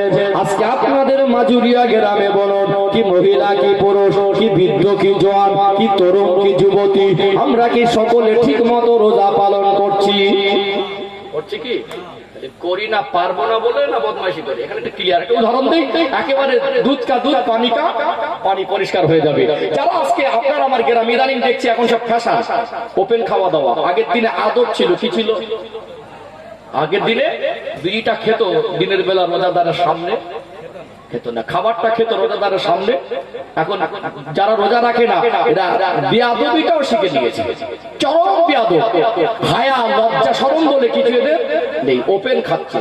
একটা রোজাদার রোজা তো রাখে না, রোজাদারের সম্মানটুকু করে না। রোজার মাস আসলে কিছু কিছু মানুষের ব্যথা যন্ত্রণা, গ্যাস, অম্বল, বিভিন্ন রকম রোগ তখন বেশি চাগান দেয়। সত্যিকারে অসুস্থ কেউ না বুঝলে কে বোঝে? আল্লাহ বলে। এখন যারা, আমি উদাহরণস্বরূপ বলছি, যারা আমার আপনার গ্রামবাসী প্রতিবেশী, সত্যিকারে যাদের চাল চলন ব্যবহার কথা সবকিছু ঠিকঠাক চলছে, যারা বলে রোজা রাখতে পারি না, আসলে পারে না করেন, এটা একটু ক্লিয়ার করে দেয়। এখন যদি বলা হয়, ভাই একজন ব্যক্তিকে বলা হয় যে আমার সঙ্গে সারাদিন না খেয়ে থাকলে ফজর আযান থেকে মাগরিব পর্যন্ত সন্ধ্যাবেলা 10,000 টাকা দেবো, রাজি হবে? 10,000 টাকার লোভ দেখালে না খেয়ে থাকতে পারবে না? 400 টাকা 500 টাকা রোজ কামায়, রোজে কাজ করে, ওই 500 টাকার আশায় 8 ঘন্টা মাটি কাটে। কি বলে? ওই 400-500 টাকার আশায় 7-8 ঘন্টা জমের মতো খাটে, খাটে কি খাটে না? আর ওকে যদি বলা হয় সারাদিন কিছু না খেয়ে থাকলে 10,000 টাকা দেবো, একটু হাঁকু দেন না। যারা রোজা রাখে না তারাই ফাঁস কাতারে লাইন দিয়ে বলবে এটা 1 দিন না 7 দিন হলে ভালো হতো, 70 পেতাম। 7 দিন না হয় যদি 1 মাস অফার দেন। যারা আজকে রোজা রাখে না, যারা আজকে বিভিন্ন বাহানা দিয়ে বলে রোজা রাখতে পারি না, এদেরকে ফাঁস কাতারে দেখা যাবে। 1 মাসে 3 লাখ টাকা পাবে, রোজা রাখবে না। তখন বলবে রোজার যে সময় মাগরিব থেকে ফজর থেকে মাগরিব পর্যন্ত, এই সময় যতটা যদি 2 ঘন্টা আরো বাড়িও বলে তাও রাজি হবে। তখন বরং বলবে এটা যদি 12 মাসও দেন তাতেও পাওয়া যাবে। কিন্তু আল্লাহর জন্য যখন বলা হয়, তার জাহান্নামের আগুন থেকে বাঁচার জন্য যখন বলা হয়, তার ভালোর জন্য যখন বলা হয়, তাকে জান্নাতের অফার যখন দেওয়া হয়, তাকে ক্ষমা করার ওয়াদা যখন দেওয়া হয়, তখন ওর মতো হতভাগা বলে আমি পারবো না। এই চিটিংবাজি, বাহানাবাজি, ধোকাবাজি নিজের সঙ্গে করলো না আল্লাহর সঙ্গে করলো। আল্লাহ কত বড় একটা জঘন্য এরকম একটা মাস পেল, ক্ষমা পাওয়ার মাস, রহমতের মাস, নাজাতের মাস, মাগফিরাতের মাস। ধোকাবাজি মানুষের সঙ্গে করে করে রহমতের মাসে যদি আল্লাহর সঙ্গে ধোকাবাজি করে, ওর উপরে নবী আমিন পরেও হবে না তো কার উপরে হবে? আলোচনা কি বুঝতে পারছে? মগজে কি ঢুকছে? আসলে পারে না, করে না, না হবে না, কোনটা হবে না? না করে না, না মোট কিছু করতে পারবে না? আসলে পারবে, হবে, কিন্তু মানুষ এক কথায় যেটা টাকার জন্য মানুষ করে, আল্লাহর জন্য সেটা করতে চায় না। তখন বাহানাবাজি করে, ধোকাবাজি করে। এই ধোকাবাজিটা আল্লাহর কাছে চরম এক ধোকাবাজি। এই জন্য আল্লাহ আমাদেরকে এই পবিত্র রহমতের মাসে বাকি দিনগুলোকে রহমতের মাসের হক আদায় করার তৌফিক দান করেন, বলেন আল্লাহুম্মা আমিন। কি যুবক ভাইরা যারা এখানে আছো, ইনশাআল্লাহ আমরা সবাই রোজা রাখবো তো ইনশাআল্লাহ কাল থেকে? বলেন ইনশাআল্লাহ। দরকার আছে না নেই? এখানে আল্লাহ যা কিছু আদেশ নিষেধ করেছেন সব আমাদের ভালোর জন্য। কিসের জন্য? আমাদের ভালোর জন্য। রোজা রাখার ভিতরে একটা বড় হুকুম হলো, নিশ্চয়ই কষ্ট হয়, তবে এতটা কষ্ট নয় যে আমি রাখতে পারবো না, বরং এর থেকে বেশি কষ্ট আমরা টাকার জন্য করি। করে কি করি না? এর থেকে বেশি কষ্ট আমরা টাকার জন্য করি। এইটুকু মনে রাখবেন, আমরা 11 মাস আমাদের শরীরের যে বিভিন্ন অঙ্গ প্রত্যঙ্গ পার্টস গুলোকে আল্লাহ নিয়ামত স্বরূপ দিয়েছেন, আমরা অখাদ্য কুখাদ্য আল্লাহ যেগুলো নিষেধ করেছেন সেগুলোর ভিতরে ঠেসে ঠেসে ঠেসে ঠেসে একে অকেজো করে ফেলে। আল্লাহ 60-70 বছর যদি হায়াত দেন, অন্তত একটা যারা ইঞ্জিন চালায়, গাড়ি বলুন, মোটরসাইকেল বলুন, বা পানির পাম্প যেগুলো আমরা আগে হ্যান্ডেল মারা কখনটা চালাতে পারে? এক মাস চালে রাখা যাবে? একটা সময় ইনফেকশন হবে, মাঝে মাঝে একটু রেস্টের প্রয়োজন হয় কি হয় না? তাহলে মাঝে মাঝে 11 মাস খেয়েছি, মদ নিষেধ করেছে সেটা দিয়েছি, বুঝতে পারছেন না? কিছু মানে নেশার কঠিন নেশার দ্রব্য গাঁজা নিষেধ করেছে, সে তার ধোঁয়া ঢুকিয়েছি। অনেক জিনিসপত্র যেগুলো নিষেধ সেগুলো আমরা চেপে চেপে, আর আমরা তো সুন্নাত তরিকায় খাই না, চেপে চেপে খাই। খায়ও বদনামও করতে কম করে না। কোনো আমন্ত্রণ বাড়িকে দেখবেন কিছু মানুষের স্বভাব অভ্যাস হয়ে গেছে, যতই ভালো করে রান্না করেন তার ভিতরে খুব ধরবে। এই ঝাল কম হয়ে গেছে, কখন ঝাল বেশি হয়ে গেছে, কখন একটু তেল বেশি হয়ে গেছে, কখন একটু হলুদ কম হয়ে গেছে, কিছু না কিছু। অথচ আবার বলবে সামনে থেকে কিছু দিয়ে আর 2 পিস দিয়ে, মানে খেতেও কম করবে না আর বদনাম করতেও ছাড়বে না। যা খাবে চেপে চেপে খায়। কি খায়? কি খায়? চেপে চেপে খায়। আল্লাহ নবী সাল্লাল্লাহু আলাইহি সাল্লাম পেটের অংশটাকে 3 ভাগ করতেন। এক ভাগ খাবার দিয়ে ভর্তি করতেন, এক ভাগ পানি খেতেন, আর এক ভাগ খালি রাখতেন। অথচ আমরা সেই সুন্নতি পদ্ধতি তো পালন করি না। খেতে খেতে খেতে খেতে একটু ফাও মাল ভালো মন্দ পেলে সেটা কত অবধি? গলা অবধি। কত অবধি? বদনামও করবে আর গলা অবধি চেপে চেপে খাবে। আজকে জাপানের একজন বিখ্যাত বিজ্ঞানী, সে এই রোজাকে নিয়ে গবেষণা করে নোবেল পুরস্কার পেয়েছে। অটোফেজি আবিষ্কার করেছে। কি করেছে? অটোফেজি, যেটাকে একটা মানুষ যখন এই রোজা অবস্থায় থাকে, পানি খাদ্য যখন সারাদিন না খেয়ে থাকে, শরীরের যে হজম শক্তির যে কোষ, হজম শক্তির যে কাজ করে, 11 মাস একটানা তাকে জিরোতে দেয়নি। সকালে খেয়েছি, দুপুরে খেয়েছি, বিকালে খেয়েছি, সন্ধ্যা খেয়েছি, যা ওর জন্য বোঝা সেটা চাপিয়ে দিয়েছি, রেস্ট নেই। যখন এই হজম শক্তির কোষগুলো খাবার হজম করার কিছু না পায়, সে নিজে নিজে রিসাইকেল করে। যারা সাদ্দাম ভাইয়ের একটা দোকান আছে, কম্পিউটারের দোকান, কম্পিউটার একটা অপশন আছে রিসাইকেল বিল, আছে না? একটা জিনিস এখন প্রায় মোবাইলে আছে, ডিলিট করে দিলে পার্মানেন্টলি ডিলিট একটা অপশন থাকে, একটা রিসেন্টলি ডিলিট একটা অপশন থাকে। ফার্স্ট টাইম ডিলিট করে দিলে পার্মানেন্টলি না করলে ওটা একটা রিসাইকেল বিনে জমা থাকে, থাকে। অর্থাৎ এখানে এই হজম শক্তি যে কোষগুলো যখন এর একটু রেস্ট পায়, যখন হজম করার জন্য কিছু না পায়, সে নিজে নিজে নিজের ভিতরে আবর্জনাগুলোকে পরিষ্কার করে একটু রেস্ট দিয়ে তার হজম শক্তি, নিজের শক্তিটাকে সঞ্চয় করে, মানে হজম শক্তি বৃদ্ধি করে। আল্লাহ যতদিন হায়াত দেন, সুস্থ থাকতে গেলে তাকে মাঝে মাঝে রেস্ট দেওয়া দরকার আছে। বিজ্ঞান আজকে চিকিৎসা বিজ্ঞান মেনে নিতে বাধ্য হয়েছে রোজা রাখার ভিতরে মানুষের শারীরিক উপকারিতা আছে, সেটা সন্দেহের অবকাশ নেই। যাদের হাই সুগার, মাতব্বারি করে নিজেরা ডক্টর যেটা মানা করে জোর করে খেলে সুগার যদি কন্ট্রোলে না রাখে, যাদের হয়েছে তারা বুঝতে পারছে এর ইফেক্ট চোখে আসবে, এর ইফেক্ট বিভিন্ন অঙ্গ প্রত্যঙ্গে আসবে। একটা সময় কিডনি ড্যামেজ হবে, একটা সময় লিভার ড্যামেজ হবে, অল্প সময়ে মানুষটা বিছানা সজ্জা হয়ে যাবে। যাবে কি যাবে না? আজকে জ্বালায় পড়ে অসুস্থ হয়ে গিয়ে ডক্টরের কথা মানার জন্য ব্যতিব্যস্ত হচ্ছে, কিন্তু আল্লাহ তাকে সুস্থ থাকার জন্য যে ফর্মুলা দিয়েছে সেটা মানুষ মানতে চায় না। মাঝে মাঝে এমন কঠিন যুগে পড়ে 50 বছরের রোজগার জমা করা পয়সা 5 দিনে ঠাঁই, 50 বছরের জমানো পয়সা 5 দিনে, তারপরে সুস্থ হব, বেঁচে থাকবো বলে সব শেষ করে দেয়। 50 বছর রোজগার করেছে 5 দিনে। মানুষ কত নির্বোধ, মানুষ কত বোকা। 50 বছর কষ্টের টাকা 5 দিনে ব্যয় করে দেয়। বয়স 60, আর 2 বছর 3 বছর বাঁচবে কিনা গ্যারান্টি আছে।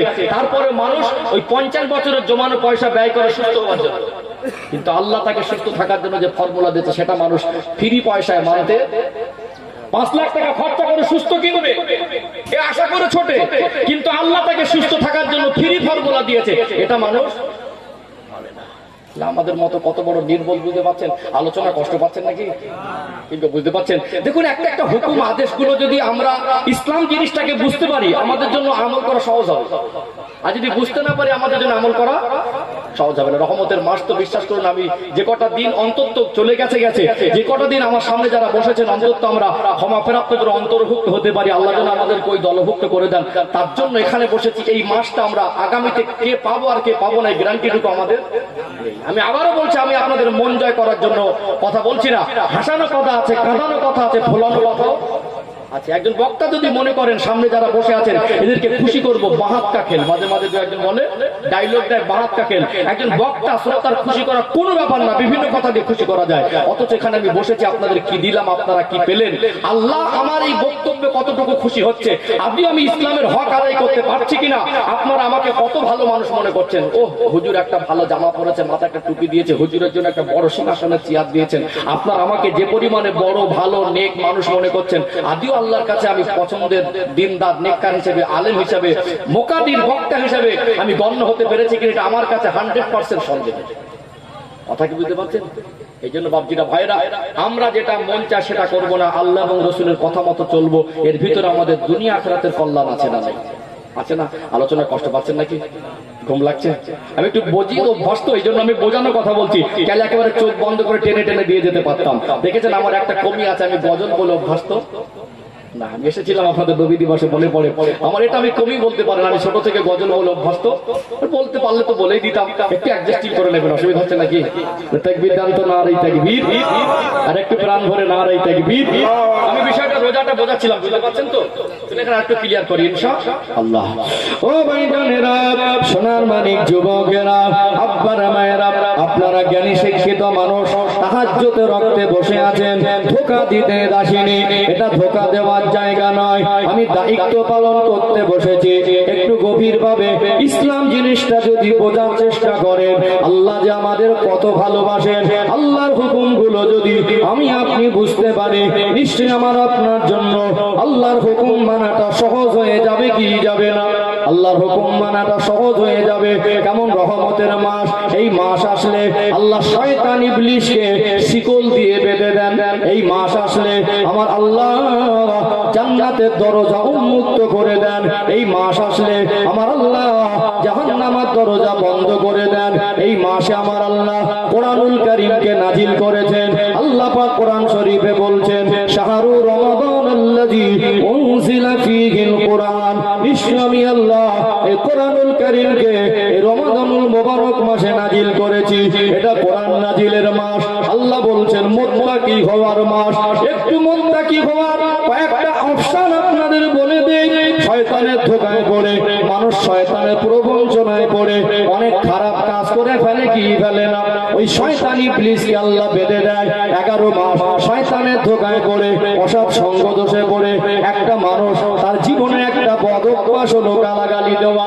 বলুন তো, যত মানুষ এখানে আমরা আছি, এখানে কি কেউ বলতে পারবেন আমরা জীবনে কাউকে গালাগালি দেইনি?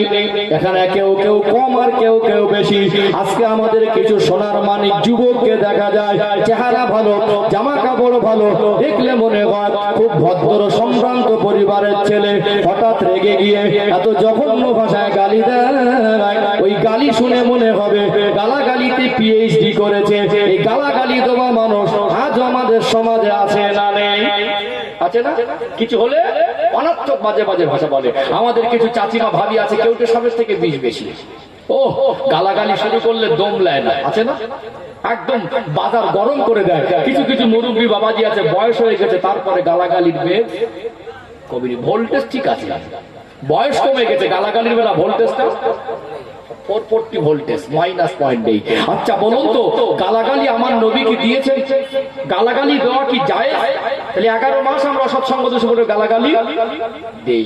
তাহলে গালাগালি রোজার বাইরেও হারাম, আর রোজার মাসেও হারাম। এখানে আপনাদের একটু ক্লিয়ার করে দেই, একটা মুসলমান যদি মহিলা হোক আর পুরুষ হোক, জন হোক আর বৃদ্ধা হোক, সে যদি গালাগালি দেয়, গালাগালি দেওয়া মানুষ মুসলমান দাবি করতে পারে, সে তো মুত্তাকি নয়। অর্থাৎ রহমতের মাস, এই মাসে আল্লাহ অন্যান্য নবীর উম্মতের উপরে আল্লাহ রোজা ফরজ করেছিলেন, আর এই মাসে আল্লাহ আমাদের উপরে রোজা ফরজ করেছেন। ও ভাইরা বাবাজিরা, অন্যান্য নবীর উম্মতের মধ্যে আল্লাহ এমন হুকুম করেছিলেন, রোজার মাসে, রহমতের মাসে আল্লাহ দয়াময় তাদের রোজা দিয়েছিলেন। রোজা রাখা অবস্থায় তারা কথা বলতে পারতেন না, রোজা রাখা অবস্থায় তারা জবান বন্ধ করে থাকতে হতো। যদি সহজে বোঝাতে চাই, বলুন, আমরা যারা 5 ওয়াক্ত নামাজ পড়ি, আমরা যারা নামাজ সম্পর্কে জানি, নামাজের নিয়ত করে সালাম ফেরানোর আগ মুহূর্ত পর্যন্ত আপনি কি দুনিয়ার কোনো কথাবার্তা বলতে পারবেন? বলতে পারবেন না, এটা আমরা সবাই জানি। নামাজ পড়তে পড়তে দুনিয়ার কোনো কথাবার্তা যদি বলে, জবান থেকে যদি কেউ কথাবার্তা বলে, এমনকি যদি নিজের ইচ্ছায় কোরআন হাদিসও পড়বে, সেটাও পড়তে পারবে না। নামাজের নিয়মটা নিয়ম অনুসারে চলতে হবে। নামাজ ইমামের পিছনে ইক্তেদা করে পড়ছেন, ওখানে আপনি জোরে একটা হাদিসও পড়তে পারবেন না, তাহলে আপনার নামাজটা বাতিল হয়ে যাবে কি যাবে না? নামাজ অবস্থা আমাদের জন্য শরীয়তের বিধান, আমরা কথা বলতে পারি না। ঠিক অন্যান্য কোন কোন নবীর উম্মতের উপরে আল্লাহর আদেশ ছিল রোজা রাখা অবস্থায় তারা কথা বলতে পারত না। আমার আল্লাহর বড় দয়া, আল্লাহর বড় করুণা, আমার আপনার নবী, দয়ার নবী, মায়ের নবীর উম্মতের জন্য আমার আল্লাহ কথা বলাটাকে জায়েজ করে দিয়েছে। তার মনে গালাগালি তো জায়েজ না, যুগলখড়ি করা জায়েজ না, পরচর্চা করা জায়েজ না, ও ভাইরা বাবাজিরা মিথ্যা কথা বলা জায়েজ না।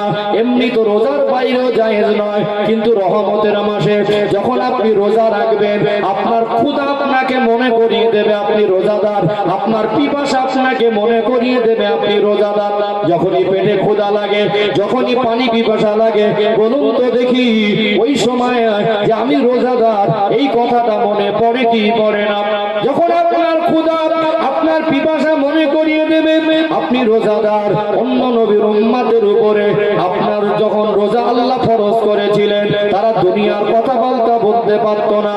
আল্লাহ কথা বলা আমাদের জন্য অনুমতি দিয়েছেন, তার মনে গালাগালি দিতে পারবো না, গীবত করতে পারবো না, পরচর্চা করতে পারবো না, মিথ্যা বলতে পারবো না।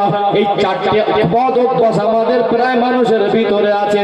একজন মানুষ রোজা থাকা অবস্থায় ওই মানুষটা সহজেই চারটে জিনিসকে ত্যাগ করতে পারবে কি পারবে না? পারবে কি পারবে না? আচ্ছা, যদি আল্লাহ আপনাকে আমাকে কোনোদিন মক্কা মদিনায় নিয়ে যায়, বিশ্বাস করুন মক্কা মদিনা এই চোখ দিয়ে যারা দেখেছে, আল্লাহর কাবা ঘরকে আমি দেখেছি আমার এই চোখ দিয়ে আল্লাহ দেখিয়েছেন। পৃথিবীতে আপনি আপনার চোখ দিয়ে জীবনে যা কিছু দেখেছেন সব থেকে দামি জিনিস হলো আল্লাহর পবিত্র কাবা ঘর, রাসূলুল্লাহ চেহারা মোবারক। জোরে বলুন, জোরে বলবেন না? এই চোখ দিয়ে যে আল্লাহর কাবা ঘর দেখলো, এই নিয়ামত ভাষায় বলে বোঝানো সম্ভব নয়। যদি কোনোদিন আল্লাহ দোয়া করবেন, আল্লাহর কাছে আশা করুন, আল্লাহ কোথায় কোথায় বেড়াতে গেলাম, কত দূরে গেলাম, দার্জিলিং এ, গ্যাংটকে, দীঘা, কোথাও কোথাও বেড়াতে গিয়ে, কত পার্কে, কত দুনিয়ার বিভিন্ন আনন্দ উল্লাসের জায়গায় গিয়ে কত কিছু দেখে এসে বন্ধু বান্ধবের কাছে গল্প করি।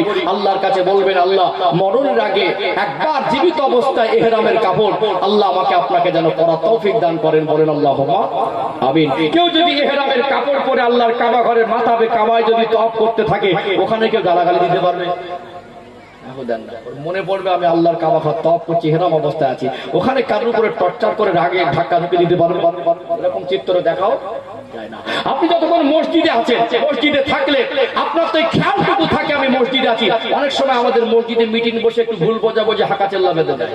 দু একজন রাগী রক্তটা মানুষ বলে মসজিদ বলে তোকে কিছু বলিনি, তার মানে মসজিদের মধ্যে আছে, ওর খেয়াল আছে। কোথায় আছে? পারিবারিক ব্যাপার, অনেক সময় ভুল বোঝাবুঝিতে একটু অশান্তি ঠোকাঠুকি হয় না, ঝগড়া হয় না? এখন এই দুই জায়ের মধ্যে হিংসা বেশি না কম? সোনার সংসার গুলো সব মনে ওলট পালট হয়ে যাচ্ছে। দুই জায়গা থেকে দুটো যা এসে সংসারে এত কঠিন অশান্তি, সোনার সংসার তছনছ হয়ে যাচ্ছে, যাচ্ছে কি যায়? কঠিন ঝগড়া ঝামেলা। মানে ছেলেটা বাড়িতে এসে 5 ওয়াক্ত নামাজ পড়ে, নামাজি মানুষ, নামাজের নিয়ত করেছে, অথচ বাড়ির মধ্যে তার বিরুদ্ধে গালাগালি, কেউ ঢুকে আসছে, মানে বাড়িতে একটা অশান্তি পরিবেশ তৈরি হয়ে গেছে। ও নামাজ থাকা অবস্থায় বলুন তো একসাথে দিতে পারবে? নামাজ পড়লে মনে থাকে আমি নামাজি, নামাজ পড়ছি, মসজিদে থাকলে খেয়াল থাকে আমি মসজিদে আছি, ইহরাম অবস্থায় আল্লাহর কাবা ঘরের সামনে থাকলে হাজির খেয়াল থাকে আমি আল্লাহর কাবা ঘরের সামনে আছি। আপনি রোজাদার, আপনারও খেয়াল থাকবে আমি রোজায় আছি। তাহলে আপনার জন্য মিথ্যা বলা ত্যাগ করতে হবে, শয়তান বাধা। আপনার জন্য গীবতটা ত্যাগ করতে হবে। ওই বাঁচায় চায়ের দোকানে বাজারে বসে বসে পরচর্চা, পরনিন্দা সারাদিন ব্যস্ত, এটা রোজা কবুল হওয়ার বাধা হয়ে দাঁড়ায়। কথা কি বুঝতে পেরেছেন? সম্মানিত ভাইরা, মিথ্যা বলতে পারবেন না, গালি দিতে পারবেন না, গীবত করতে পারবেন না, পরচর্চা করতে পারবেন না, অর্থাৎ মিথ্যার আশ্রয় নেওয়া যাবে না। যারা ব্যবসায়ী মানুষ অনেক সময় 2 টাকা ইমান বিক্রি করে দেয়, 2 টাকায়। রাগ করবেন না, বিষয়টা বলি। আমাদের কিছু মানুষের বদ অভ্যাস হয়ে গেছে মিথ্যা বলা। কি বলা? মিথ্যা বলা। এই টাকা ধার করা, লেনদেন, এটা জঘন্য পরিবেশ তৈরি করেছে। এটা একটা পবিত্রতম জিনিস। একটা মানুষ, প্রতিবেশী, অসহায় বন্ধু বান্ধব বিপদে পড়লে আমার আছে তাকে উপকার করা দরকার। কিন্তু চিটিংবাজ, এগুলোকে কিছু চিটিংবাজে এত অপবিত্র করে ফেলেছে, যারা দেনেওয়ালা তাদেরকে এত হ্যারাসমেন্ট করেছে, এখন থাকলেও বলে নেই। কথা মনে বলতে পারছেন? ঠিক বলছি না ভুল বলছি?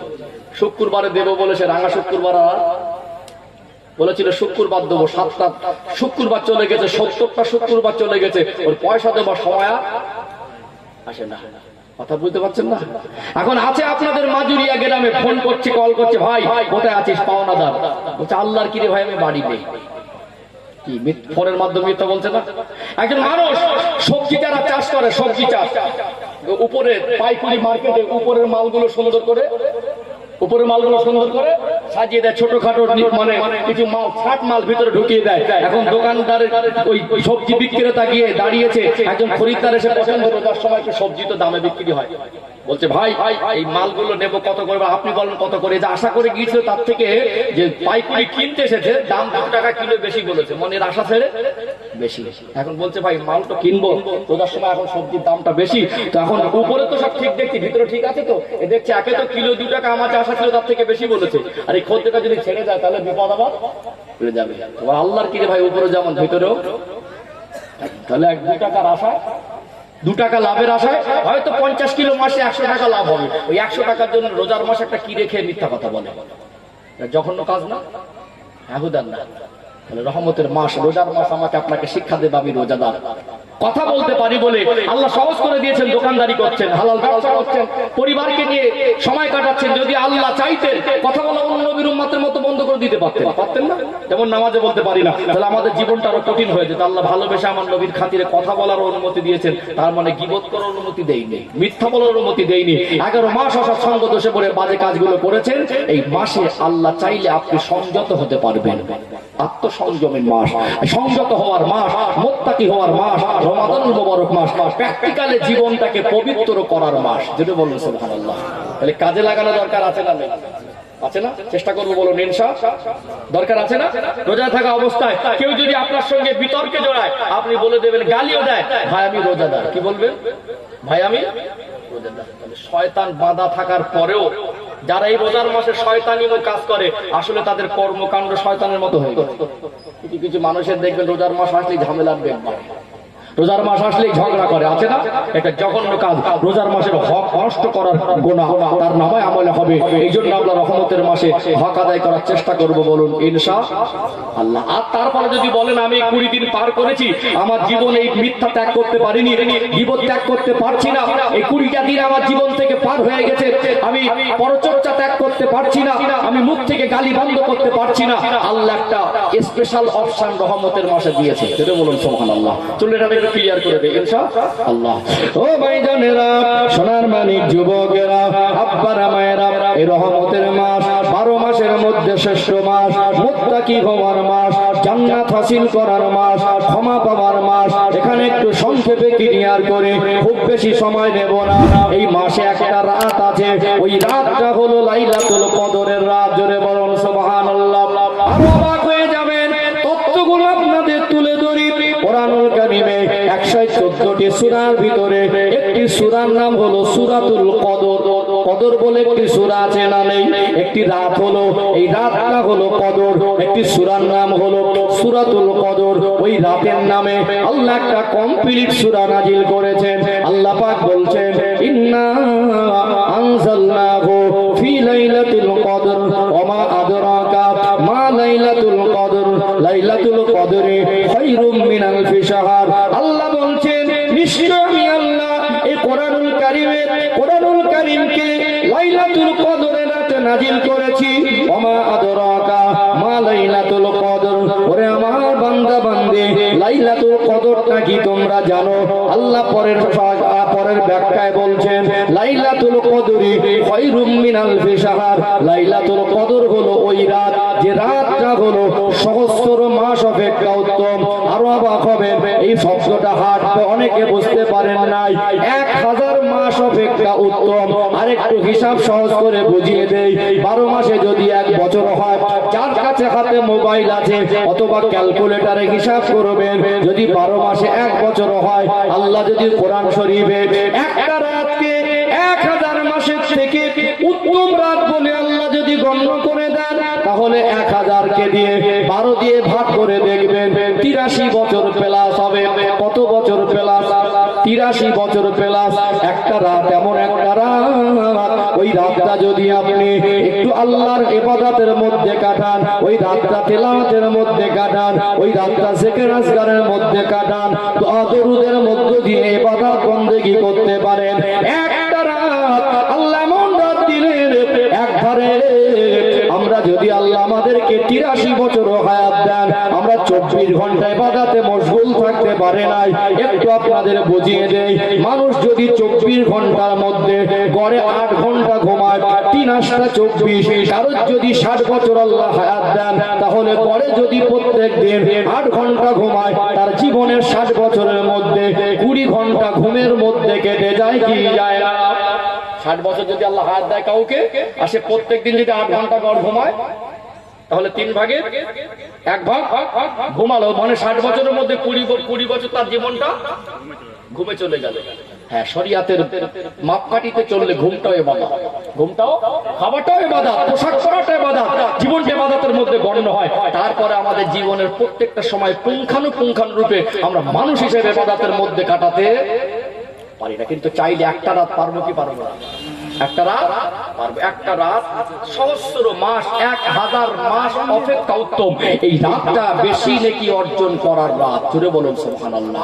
দোয়া কবুলের রাত। আর এই কদর তলাশ করতে বলেছেন রমাদানুল মুবারক মাসে, মানে শেষ দশকের বিজোড় রাতে, শেষ দশকের 21, 23, 25, 27, 29 পাঁচটার মধ্যে যে কোনো একটা হবেই হবে। আর এই রমাদানুল মুবারক মাসে কদর তালাশ করার উত্তম একটা পন্থা হলো ইতিকাফ। আছে না নেই? কি আছে? ইতিকাফ। আল্লাহর নবী সাল্লাল্লাহু আলাইহি সাল্লাম 10 দিন ইতিকাফ করেছেন। কদিন? 10 দিন। আল্লাহর নবী ওফাতের বছরে, যে বছরে তিনি ওফাত গ্রহণ করলেন, সেই বছরে জীবনের শেষ বছরে রমাদানুল মুবারক মাসে নবী 20 দিন ইতিকাফ করেছিলেন। বলুন সুবহানাল্লাহ। আপনি মিথ্যা ছাড়তে পারছেন না, গীবত ছাড়তে পারছেন না, নেশা ছাড়তে পারছেন না, আপনি চলে যান ইতিকাফে। মসজিদের ভিতরে গিয়ে গীবত করতে পারবেন? মসজিদের ভিতরে গিয়ে বিড়ি খেতে পারবেন? মসজিদের ভিতরে গালি দিতে পারবেন? তাহলে এই 20 দিন প্র্যাকটিস করে সাকসেসফুল হতে পারলেন না। নিজের জীবনটা জাহান্নামের আগুন থেকে বাঁচানোর জন্য, আল্লাহর রেজামন্দি হাসিলের জন্য, মুত্তাকিদের অন্তর্ভুক্ত হওয়ার জন্য, জান্নাতের হকদার হওয়ার জন্য, আর আমার রাসূলুল্লাহর আমিন থেকে বাঁচার জন্য আপনি চাইলে যদি এই 10টা 20টা দিনে জীবনের পরিবর্তনের যদি জায়গা তৈরি করতে না পারেন, ইতিকাফে চলে যাবে। হবে না পরিবর্তন? হবে না? আল্লাহ অপশন দিয়েছে, সেগুলো আমরা কাজে লাগাই না। পারবো না, হয় না। 10 দিনে যদি অফার দেয়, 10 দিন ডিউটি করে 40,000 টাকা পাবে, তখন 10 দিন ওই বদ্ধ ঘরে দাঁড়িয়ে দাঁড়িয়ে ডিউটি করতে পারবে। কিন্তু ক্ষমা পাওয়ার জন্য 40,000 টাকার থেকে ক্ষমার দাম বেশি না? 40 বছরের ক্ষমা আল্লাহ যদি চায়, ওই 10টা দিন একটা জায়গায় চলে গেলে ক্ষমা পাবে। 40,000 টাকা পাওয়ার জন্য কিন্তু 10 দিন ডিউটি করবে, কিন্তু ক্ষমা পাওয়ার জন্য 10 দিন ইতিকাফে যাবে না। কি কঠিন দিন! এখন মানুষ আর ক্ষমা চায় না। এখন মানুষ ইতিকাফের জন্য এখন ইদানিং করে অনেক জায়গায় লোক ভাড়া করতে হচ্ছে। রাগ করবেন না, কি ঠিক বলছি না ভুল বলছি? আলোচনায় কি কষ্ট পাচ্ছেন? আলোচনায় কি কষ্ট পাচ্ছেন? কথাগুলো কি বুঝতে পারছেন? তাহলে মুত্তাকি হওয়ার অপশন গুলো আল্লাহ যে বলেছেন, শুধু তো বলে গেলে হবে না। এটা কি বুঝতে পারছেন? বিড়ি খাওয়া অভ্যস্ত, ছাড়তে পারবেন। গাঁজা খাওয়া অভ্যস্ত, ছাড়তে পারবেন। মদ খাওয়া অভ্যস্ত, ছাড়তে পারবেন। গীবত করা অভ্যস্ত, ছাড়তে পারবেন। একটা মাস শয়তান তো বাধা, কোন লজ্জা আমি শয়তানের কর্মকাণ্ডগুলো 11 মাস করেছি, এখন কেন করবো? এইটুকু আমরা খেয়াল রাখবো। আমরা বাকি যে কটা দিন আছে কাজে লাগানোর চেষ্টা করবো। বলুন ইনশাআল্লাহ। মা বোনদের বলি, এখন রহমতের মাসে ইদানিং করে মোবাইল আমাদের জীবনের শান্তি, ঘুম, সময় সব কেড়ে নিচ্ছে। এখন রোজা রেখেছে অনেক যুবক ছেলে ওই নাটক দেখেই যাচ্ছে। কে রোজা রেখেছে? এখন আবার শুনছি হালাল নাটক আছে। নাটক আবার হালাল কথা খুঁজে পাচ্ছে কে? যুবতী মেয়ে অর্ধনগ্ন হয়ে নাটক করছে, কোন ইসলামের কোন একটা টপিক নিয়ে ওই অর্ধনগ্ন হয়ে সেটাকে মানুষের কাছে তুলে ধরছে। আর ইসলামিক জিনিস দেখছে, অত সেখানে এক যে অভিনয় করছে একটা অর্ধনগ্ন মহিলা, ওটা ইসলামিক হিস্টোরি বলে ওটাকে আপনি জায়েজ করতে পারবেন? আমার কথা মনে বুঝতে পারছেন না? রাগ করছেন নাকি? রাগ করছেন? আমার মা বোনদের আগের দিনে কোরআন শরীফ খতম হতো। শ্বশুরের জন্য একটা খতম, শাশুড়ির জন্য একটা খতম, দাদা শ্বশুরের জন্য একটা খতম, নিজের দাদু মারা গেল সেখানে একটা খতম। এখন আর কোরআন শরীফ খতম হয় না, এখন সব ঘরে ঘরে সিরিয়াল খতম হচ্ছে। ঠিক বলছি না ভুল বলছি? রহমতের মাসের সম্মান করুন, রহমতের মাসে কোরআন তেলাওয়াতের মধ্যে দিয়ে সময় কাটান। আল্লাহর এই রোজার মাস দিলেন, এই রহমতের মাসে যে মানুষটা সারাদিন গীবত থেকে নিজের জীবন পবিত্র রাখতে পারবে, মিথ্যা থেকে পবিত্র রাখতে পারবে, হিংসা পরচর্চা থেকে পবিত্র রাখতে পারবে, নেশা থেকে পবিত্র রাখতে পারবে, ওই রোজাদারের মুখের দুর্গন্ধ মানুষের কাছে গন্ধ মনে হলে আল্লাহ বললেন ওটা আমার কাছে মেশকে আম্বারের থেকে পবিত্র। জোরে বলুন, কথাকে বুঝতে পারছেন? সম্মানিত ভাইরা, রোজাদারের জন্য দুইটি সবথেকে বড় খুশি, একটা হলো ইফতারের সময় আর একটা হলো আল্লাহ দিদারের সময়। আল্লাহ জান্নাতের 8টা দরজার মধ্যে একটা দরজার নাম হলো রাইহান। এই রাইহান নামক দরজাটাকে আল্লাহ পাক কেবলমাত্র রোজাদারদের জন্য বরাদ্দ করেছেন। যেটা বলুন সুবহানাল্লাহ। আমরা চেষ্টা করব বাকি যে কটা দিন কাজে লাগানোর, ইনশাআল্লাহ। বলুন ইনশাআল্লাহ। আলোচনা বুঝতে পারছেন নাকি? তাহলে সহজ না কঠিন? সহজ, কিন্তু আমরা সেগুলো আমল করার চেষ্টা করি না। যুবক ভাইদেরকে বলি, 10 দিন তুমি মোবাইলে নাটক সিনেমা থেকে যদি নিজের জীবনটা পবিত্র রাখতে না পারো, চলে যাও মসজিদে, এতে কাপে চলে যাও, দেখো প্র্যাকটিস হবে। হবে না ইনশাআল্লাহ? হবে না? হবে কি হবে না? মা বোনদেরকে বলে দিচ্ছি, চাইলে আপনারাও যদি সাংসারিক কাজে সেই রকম ব্যতিব্যস্ততা না থাকে, এখন সব 4-5টা ছেলে বৌমা হয়ে গেছে, এখন আপনি বার্ধক্য জীবনে আছেন, একটা মার বয়স যদি 40-50 বছর হয়, 4-5টা ছেলে বৌমা নাতি পত সব হয়ে গেছে, ওই মাটা ঘরের একটা জায়গায় এক কোণে তিনি এতে কাজ করতে পারবে। মাসালাগুলো খুঁটিনাটি ইমামের কাছ থেকে জেনে নেবে। তাহলে মহিলাদের জন্য অফার আছে, পুরুষদের জন্য অফার আছে। ও ভাইজানেরা, সোনার মানিক যুবকেরা, আব্বারা মায়েরা, আল্লাহ পাক যত নবীকে পাঠিয়েছিলেন সমস্ত নবী ইমাম করে আমার আল্লাহ আমার আপনার নবীকে পাঠিয়েছেন। জোরে বলুন সুবহানাল্লাহ। আল্লাহ সৃষ্টি জগতের মধ্যে আমার আল্লাহ আমার আপনার রাসূলকে সবথেকে বেশি সম্মানিত করেছেন। কোন কোন নবীকে আল্লাহ হায়াত দিলেন 1400 বছর, কোন কোন নবীকে আল্লাহ হায়াত দিলেন 1000 বছর, কোন কোন নবীকে আল্লাহ হায়াত দিলেন 800, 900, 700 বছর। তাদের উম্মতরাও হায়াত পেয়েছেন 800, 900, 1000, 1200 বছর। ওই সমস্ত নবীর উম্মতেরা দীর্ঘ লম্বা হায়াত পেলেন, তাদের জীবনে নেকি অর্জন করার সুযোগটা বেশি হয়েছে না হয়নি? আল্লাহ আমার আপনার নবী, দয়ার নবী, মায়ের নবীর উম্মতের হায়াতটা কমিয়ে দিলেন। আমার আপনার নবীর উম্মতের হায়াত কম। একটা মানুষ যদি 1200 বছর, 1000 বছর ঊর্ধ্বে বেঁচে থাকে, তার জীবনে নেকি অর্জনের সময় বেশি হলো কি হলো না? যদি তারা 1200, 1000 বছর ধরে বেশি নেকি অর্জন করে, আমার নবীর উম্মতের হায়াত আল্লাহ কমিয়ে দিলেন। আমরা সামান্য জীবনে যদি আমরা হায়াত কমবে, আমরা যদি নেকি অর্জন কম করি, আমাদের নেকির পরিমাণ যদি কম হয়, আমাদের থেকে অন্য নবীর উম্মতের নেকির পরিমাণ যদি বেশি হয়, আমার নবী তো কষ্ট পেয়ে যাবেন, আমার নবী তো মনে দুঃখ পেয়ে যাবেন। আমার আল্লাহ বলে, হাবিব আমার দোস্ত, আমি আল্লাহ আপনাকে অনেক বেশি ভালোবাসি, আমি আল্লাহ আপনাকে অনেক বেশি মহব্বত করি। আপনি যদি আপনার উম্মতের হায়াত কম এই নিয়ে চিন্তায় থাকেন, আমার হাবিব আপনি চিন্তিত হবেন না। আমি আল্লাহ আপনাকে অপমানিত করব না। আমি আল্লাহ আপনাকে সৃষ্টি না করলে কুল কায়নাত সৃষ্টি করতাম না। আরশে আজিমে আল্লাহর নামের পাশাপাশি আমার নবীর মধুমাখা নাম আমার আল্লাহ লিখে রেখেছেন। ফেরেশতাদের চোখের মনিতে আল্লাহর নাম, সেই নামের পাশে আমার নবীর নাম। জান্নাতের গাছের পাতায় পাতায় আল্লাহর নাম, সেই নামের পাশে আমার নবীর নাম। জান্নাতের দরজার গায়ে আল্লাহর নাম, সেই নামের পাশে আমার নবীর নাম। আযানের ভিতরে আল্লাহর নাম, সেই নামের সাথে সাথে আমার নবীর নাম। যেখানে আল্লাহর নাম সেখানে আমার নবীর নাম। যদি হাসরের ময়দানে আমার রাসূলুল্লাহর উম্মতের থেকে অন্য নবীর উম্মতের নেকির পাল্লাটা ভারী হয়, নেকির পরিমাণ বেশি হয়, অন্য নবীরা গর্ব করে বলবে শ্রেষ্ঠ নবীর উম্মতের সম্মান মাকাম আল্লাহ দিলেন, কিন্তু তার থেকে আমার উম্মতের নেকির পরিমাণ বেশি। আমার নবী যাতে অপমানিত না হয়, আমার নবী যাতে কষ্ট না পান, বয়স আল্লাহ কম দিল, আমার আল্লাহ এমন একটা রাত আমার রাসূলুল্লাহর খাতিরে আমার নবীর উম্মতের জন্য দিয়েছেন। একটা রাত যদি ইবাদত বندگির মধ্যে কাটাতে পারেন, ওই রাতটা হলো 83 বছর সমান, 83 বছরের ঊর্ধ্বে। আল্লাহ পাক কোরআন শরীফে যেটা বলছেন, লাইলাতুল কদরে খায়রুম মিন আলফি শাহর, অর্থাৎ সহস্র মাস অপেক্ষা উত্তম। 1000 মাসের মতো বলেন নাই, কতটা উত্তম, আল্লাহ কতটা বেশি দেবেন সেটা আল্লাহ ভালো জানেন।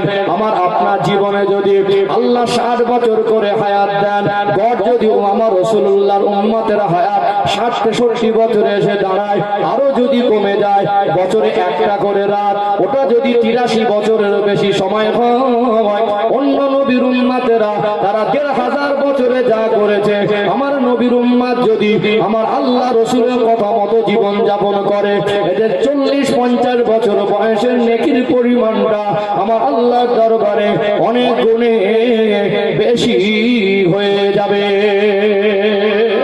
জোরে বলেন না সুবহানাল্লাহ। নারায়ে তাকবীর।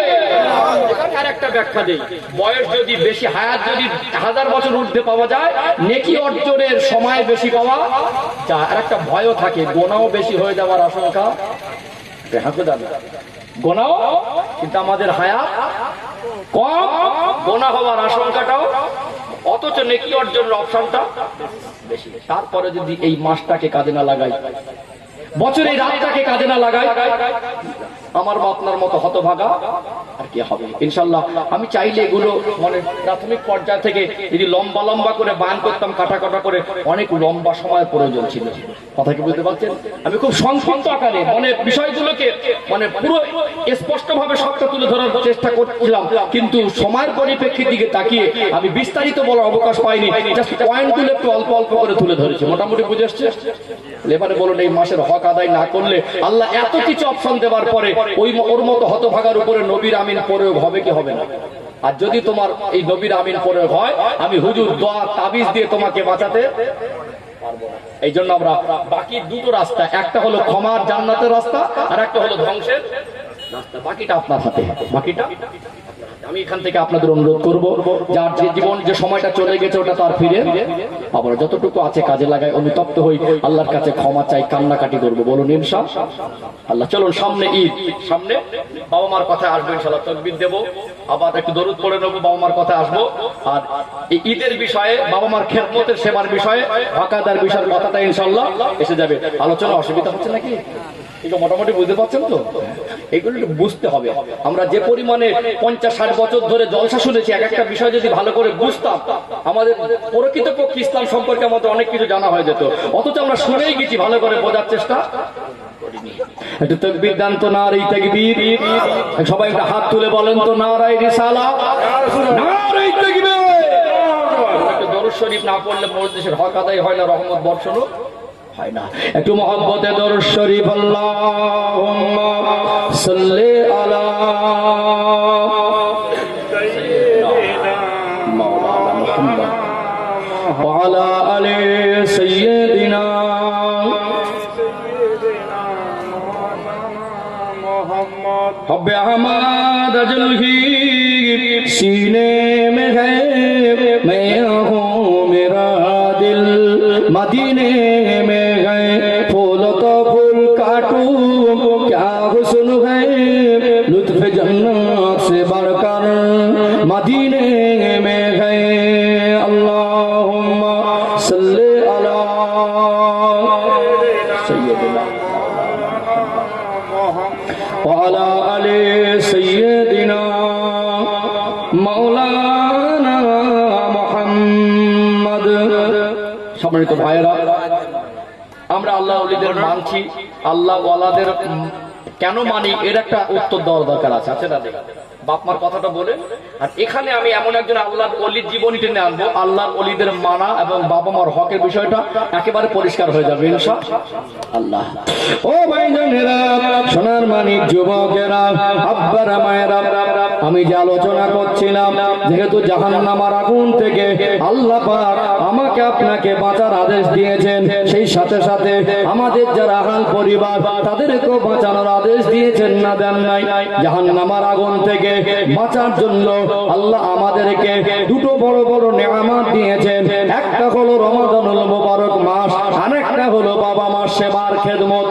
দুনিয়ায় সন্তান যদি বাবা মার হক আদায় করতে পারে, বাবা মার সেবা খেদমত করতে পারে, তার আচরণে, তার ব্যবহারে, তার সেবায়, তার খেদমতে বাবা মা যদি খুশি হয়, বাবা মা যদি সন্তুষ্ট হয়, আল্লাহর আরশ খুশি হয়ে যায়। বাবা মা যদি তার জন্য দোয়া করে, নবী বললেন বিগৈরি হিজাব, ওই দোয়াটা সরাসরি আল্লাহ পাকের দরবারে কবুল হয়ে যায়। জোরে বলুন সুবহানাল্লাহ।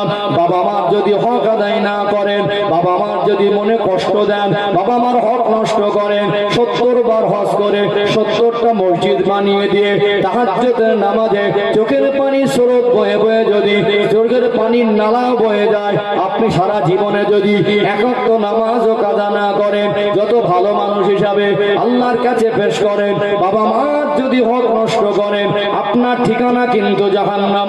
বাবা মা এমন জিনিস, হুমা নারুকা ওয়া জান্নাতুকা।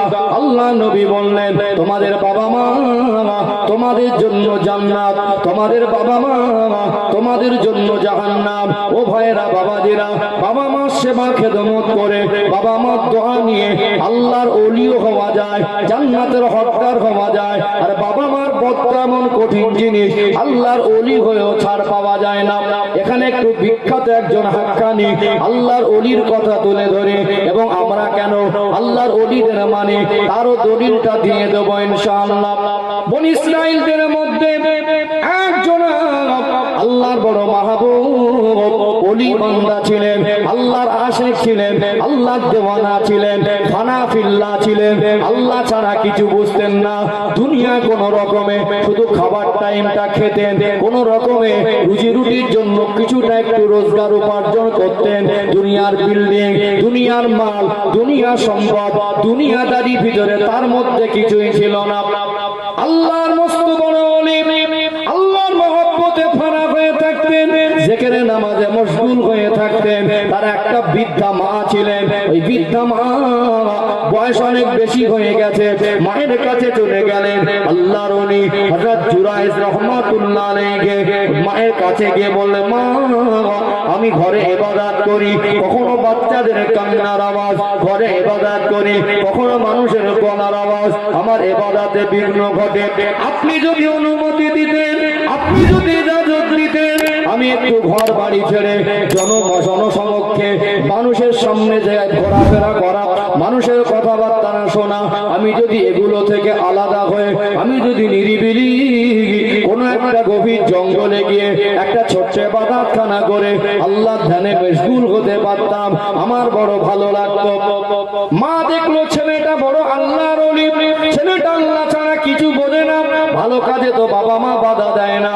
আল্লাহর ওলি জুরাইজ রাহমাতুল্লাহ আলাইহির মা তানাকে অনুমতি দিয়ে দিলেন। অনুমতি নিয়ে আল্লাহর ওলি জুরাইজ রাহমাতুল্লাহ আলাইহি ঘর বাড়ি ছেড়ে চলে গেলেন গভীর জঙ্গলে। গাছপালা ডালপালা দিয়ে ছোট্ট একটা ইবাদতখানা নির্মাণ করলেন। ওই ইবাদতখানার মধ্যে আল্লাহর ধ্যানে জিকিরে মশগুল হয়ে গেলেন। নামাজ আর ইবাদত আর জিকির কয়েকদিন পার হয়ে গেল, আর ঘরে ফেরে না। বলুন তো দেখি, ঘরের বাইরে যখন সন্তান চলে যায়, কারোর মনে না হলে মায়ের মনে হয় কি হয় না? বাড়িতে যত ভালো মন্দ হোক, একটা সন্তান যদি বাড়িতে না থাকে, সবাই আনন্দ করে খাবে, মার খাবারটা গালে উঠলে ওটা আনন্দের খাবার হয় না। মা সন্তানকে ভুলে থাকতে পারে না। আমার ছেলেটা আজ বিদেশে আছে, আমার ছেলেটা আজ আমার কাছে নেই, মা কিছু খেতে গেলে সন্তানের কথা মনে পড়ে কি পড়ে না?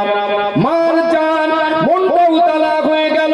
কয়েকটা দিন পার হয়ে গেল, আমার জুরাইজ মধু মুখে মিষ্টি মুখে আমাকে মা মা বলে ডাকে। আজ কয়েকটা দিন আমি আমার জুরাইজের মুখ থেকে মা ডাকটা শুনতে পাই না। কয়েকটা দিন আমার ছেলেকে দেখতে পাই না, কোথায় কেমন আছে, কিভাবে দিন পার করছে। মার জান মনে মনে করলেন, আরামের বিছানায় গেলেন। রাত গভীর হয়ে গেল, চোখে ঘুম আসে না। সন্তানের মায়া মমতা মায়ের চোখ থেকে টপ টপ টপ টপ করে করে পানি টুসা গড়িয়ে যায়, মার চোখ থেকে টপ টপ করে পানি ঝরে। মা ভাবছে সকাল হয়ে গেলে যত কষ্ট হোক একবার আমি আমার জুরায়েজের কাছে যাব। সকাল হয়ে গেল, বৃদ্ধা মানুষ হাতে একটা লাঠি নিয়ে হাঁটাহাঁটি করে, কিছুটা যায় আবার হাঁপিয়ে যায়, আবার কিছুটা যায় আবার হাঁপিয়ে যায়। অনেক কষ্ট করে অনেকটা পথ চলার পরে খোঁজাখুঁজি করে জঙ্গলের ভিতরে ছেলেদের ইবাদত খানা করেছেন, ইবাদত খানার সামনে চলে গেলেন। দরজার সামনে গিয়ে দাঁড়িয়ে আল্লাহর ওলি জুরাইজ রহমাতুল্লাহ আলাইহিকে ডাকছেন, ও বাবা ছেলে, ও বাবা জুরাইজ, আজ কয়েকটা দিন হয়ে গেল তোর মুখের মা ডাকটা শুনতে পাই না, আজ কয়েকটা দিন হয়ে গেল তোর সঙ্গে দেখা সাক্ষাৎ হয় না। আমি তোর মা, আমার জন্য কি তোর একটু জানে দয়া মায়া লাগে না? আমার কথা কি তুই ভুলে গেলি? তোকে ছেড়ে আমি থাকতে পারি না। ও বাবা জুরায়েজ, তোকে একটু দেখতে এসেছি, একটু দরজাটা খুলে দে। তোর সঙ্গে দুটো কথা না বললে আমি আর থাকতে পারছি না। কিতাবের বর্ণনা এসেছে আল্লাহর ওলি জুরায়েজ রাহমাতুল্লাহ আলাইহি ভিতর থেকে দরজাটা বন্ধ করে দিয়ে তখন তিনি নামাজে মশগুল। মা ডাকছেন, মায়ের আওয়াজটা কানে গেলেও নামাজ তিনি পড়ছেন, নামাজে মশগুল হয়ে আছেন। ডাকে কি সাড়া দেওয়া যাবে? যাবে কি? একদিন ছেলেটার জন্য মার জানটা এত কষ্ট হচ্ছে, ছেলেটার মায়া, মা জঙ্গলের ভিতরে সেই সন্তানের ঘর অনুসন্ধান করে সেখানে গিয়ে বলছে, বাবা একটু দরজাটা খোল না, বাবা তোর জন্য আমার জান জ্বালা করছে, কয়েকটা দিন তোকে দেখতে পাই না। ছেলেটা তখন নামাজে মশগুল। ছেলেটার কানে মার আওয়াজ যাচ্ছে, মনে মনে করছেন আমি তো নামাজ পড়ছি। মা এসেছেন কষ্ট করে, বৃদ্ধা মানুষ যাবেন না, একটু বসুক, একটু আরাম করুক, আমি নামাজটা পড়ে আমি মার কাছে দরজা খুলে তারপরে কথা বলবো। সালাম ফেরানোর জন্য অপেক্ষা করছে। মা তো জানে না ছেলে ঘরের মধ্যে কি করছে। বার্ধক্যজনিত কারণে অনেক সময় মেজাজটা একটু খিটখিটে হয়ে যায়, ধৈর্য কমে যায়, যায় না? আপনি ছেলে, আব্বা দুটো কথা বলেছে, মা বলেছে, বলুন না, আপনি সহ্য করবেন না, কে সহ্য করবে? ছোটবেলায় আমরা অবুঝ ছিলাম না, সেই রকম বুঝ শক্তি ছিল, অযৌক্তিক জেদ করেছি, এটা খাবো, এটা করবো, এটা দেবো, এটা নেবো, জেদ করিনি। কখনো মা রেগে গিয়ে মারতে গেছে, আব্বা সঙ্গে সঙ্গে তম্বি করেছে, না বাচ্চা মানুষ অত মেরো না। কখনো আব্বা রেগে গিয়ে মারতে গেছে, মা বলেছে বাচ্চা মানুষ বোঝে, ওকে এরকম করে মারছো, ওকে মেরো না। মা ওইভাবে ছো মেরে বাবার কাছ থেকে কাড়িয়ে নিয়ে বুকে জড়িয়ে ধরেছে, ওকে মেরো না, বাচ্চা মানুষ বোঝে না। আমরা বিরক্তি করিনি ছোটবেলায়? তারা আমাদের বিরক্তিগুলো সহ্য করেছে। এখন যদি বার্ধক্যজনিত কারণে ধৈর্য কমে যায়, একটু বকাঝকা করে, একটু গালাগালি করে, আপনি সন্তান, আপনি কেন সহ্য করবেন না? মা বকুক, আব্বা হাজার বার বকুক, বিনা অন্যায় বকুক, সহ্য করো, মন থেকে বকে না। আমাদের সমাজে কিছু ছেলে আছে অনর্থক, আব্বা একটু কথা বললে কথা ধরে যাবে না, মা একটু কথা বলে বলুক না। মাকে বলবেন, মার পাশে বসে, মা একটু বেশি করে বকেন। আব্বাকে বলবেন, আপনার যদি আমার উপরে বকে যদি মনের কষ্টটা মেটে, বকে যদি আপনার জানে আরাম হয়, মেরে যদি আপনার জানে আরাম হয়, আপনি বকছেন, আপনি আমি পিঠ পেতে দিচ্ছি, আপনি দুটো মারেন। বকা মার খাওয়াটা ওটা বাবা মার থেকে দোয়া পাওয়া যায়। সেটা বলে কিছু অপদার্থ সন্তান আছে, এরা বাবা মার সঙ্গে ঝগড়া করে, তর্ক বিতর্ক করে। সন্তান কোনো বাবা মার কথা ধরে তর্ক বিতর্ক করবেন না। ও মার জান, মা যখন দেখছে যে ছেলেটা এত কষ্ট করে এসেছে, ধৈর্যটা তখন কমে গেছে।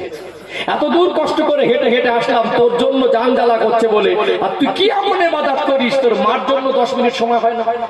2 মিনিটের জন্য দরজাটা খুলবি? মা এত রেগে গেছে, বার্ধক্যজনিত কারণে সে ধৈর্যটা রাখো না, সেই রকম বয়সকালের মতো নেই।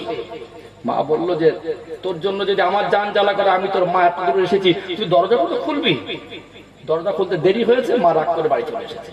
রাগ একটু বেশি, মানে বয়স হয়ে গেছে তো, আর ধৈর্য জিনিসটা তার ভিতরে খুব একটা নেই। ছেলেটা সালাম ফিরিয়ে আল্লাহর ওলি জুরায়েজ রাহমাতুল্লাহ আলাইহি সালাম ফিরিয়ে দরজা খুলে দেখছেন মা নেই। আল্লাহর এত আশিক ছিল, আবার দরজা বন্ধ করে ইবাদতে মশগুল। মা বাড়ি ফিরে এসে বিছানায় গিয়ে রাতের বেলা ভাবছে, এত কষ্ট করে গেলাম, একটু যদি দেরি করতাম মনে হয় ছেলেটার সঙ্গে দেখা হতো।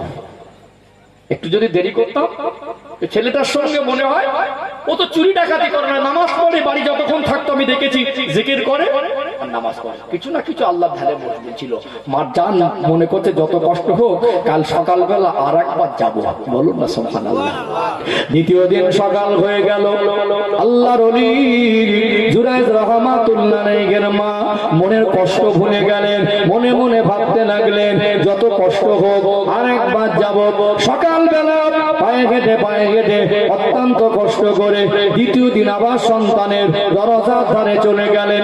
দরজার কাছে গিয়ে দরজায় কড়া দাঁড়া দেয়, ও বাবা ছেলে, ও বাবা জুরায়েজ, আমি তোর মা এসেছি, তুই ইবাদত যতই পারিস কর, আমার জন্য 2 মিনিট অন্তত সময় দে, দরজা একটু খুলে দে, আমি কালকে এসেছিলাম বাবা, আজকে আবার এসেছি, ও বাবা ছেলে দরজাটা একটু খুলে দে।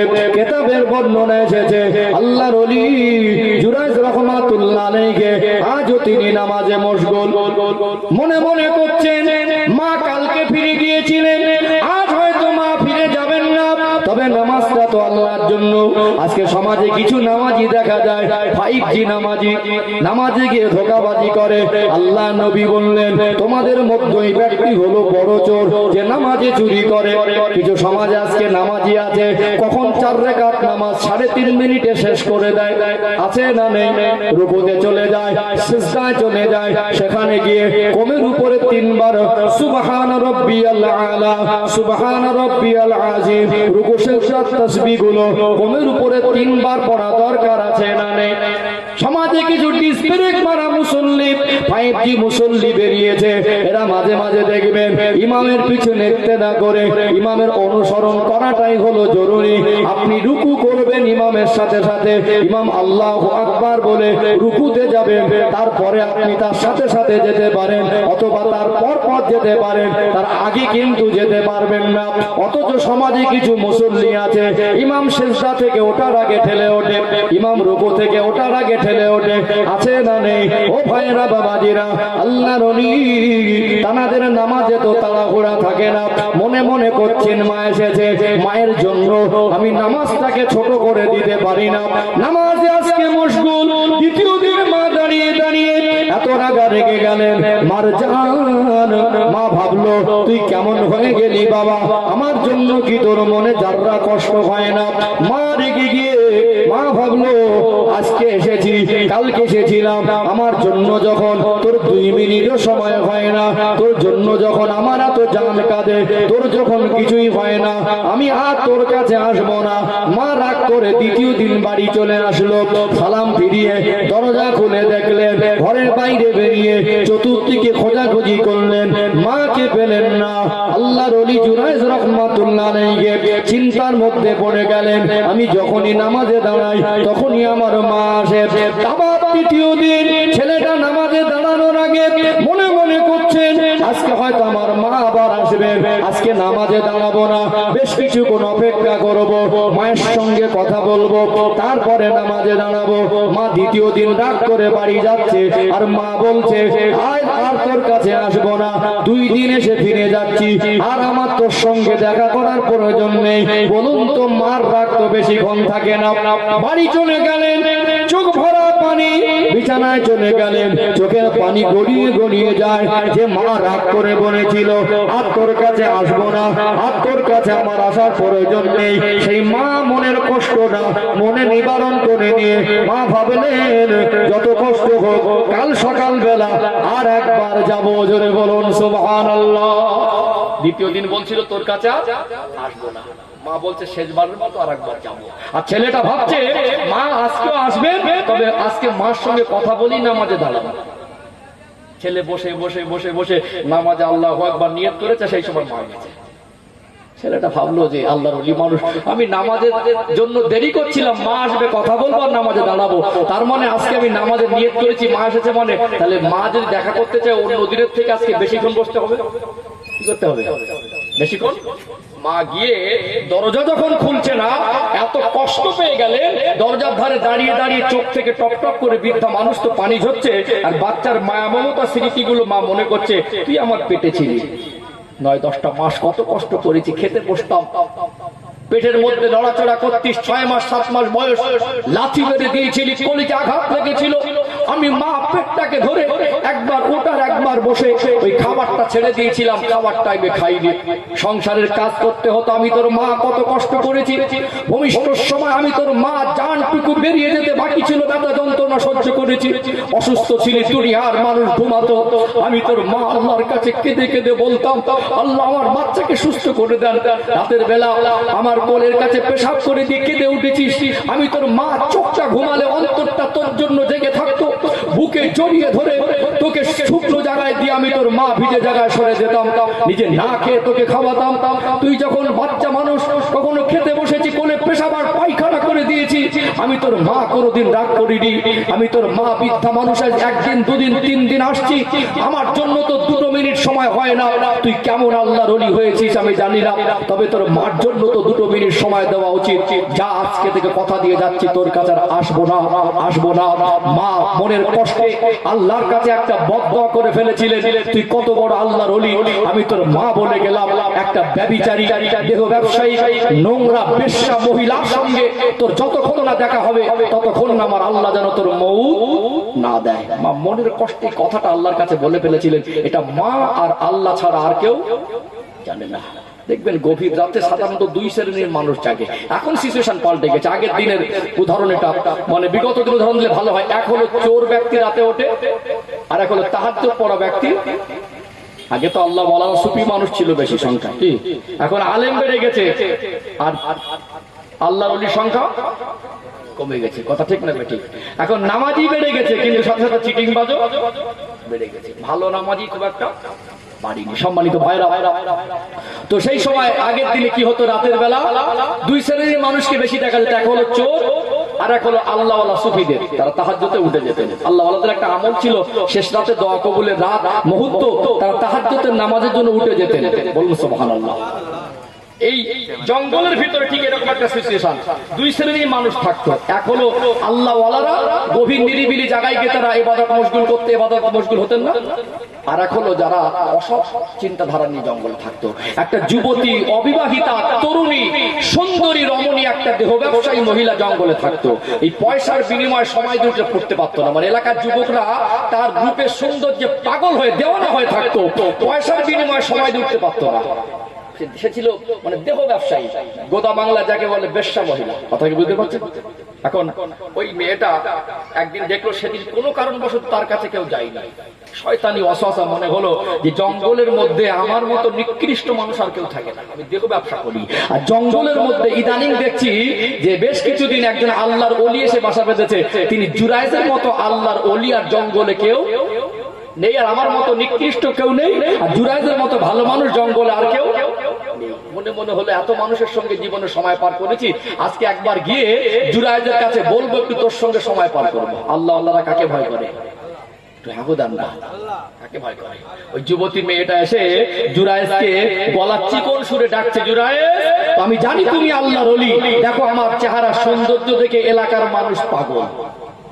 যুবকদের পয়সা দিয়ে সময়, পয়সার বিনিময়ে সময় উঠতে পারি না। আজকে আমি তোমার কাছে এসেছি, পয়সা লাগবে না, একটু সময় কাটাবো।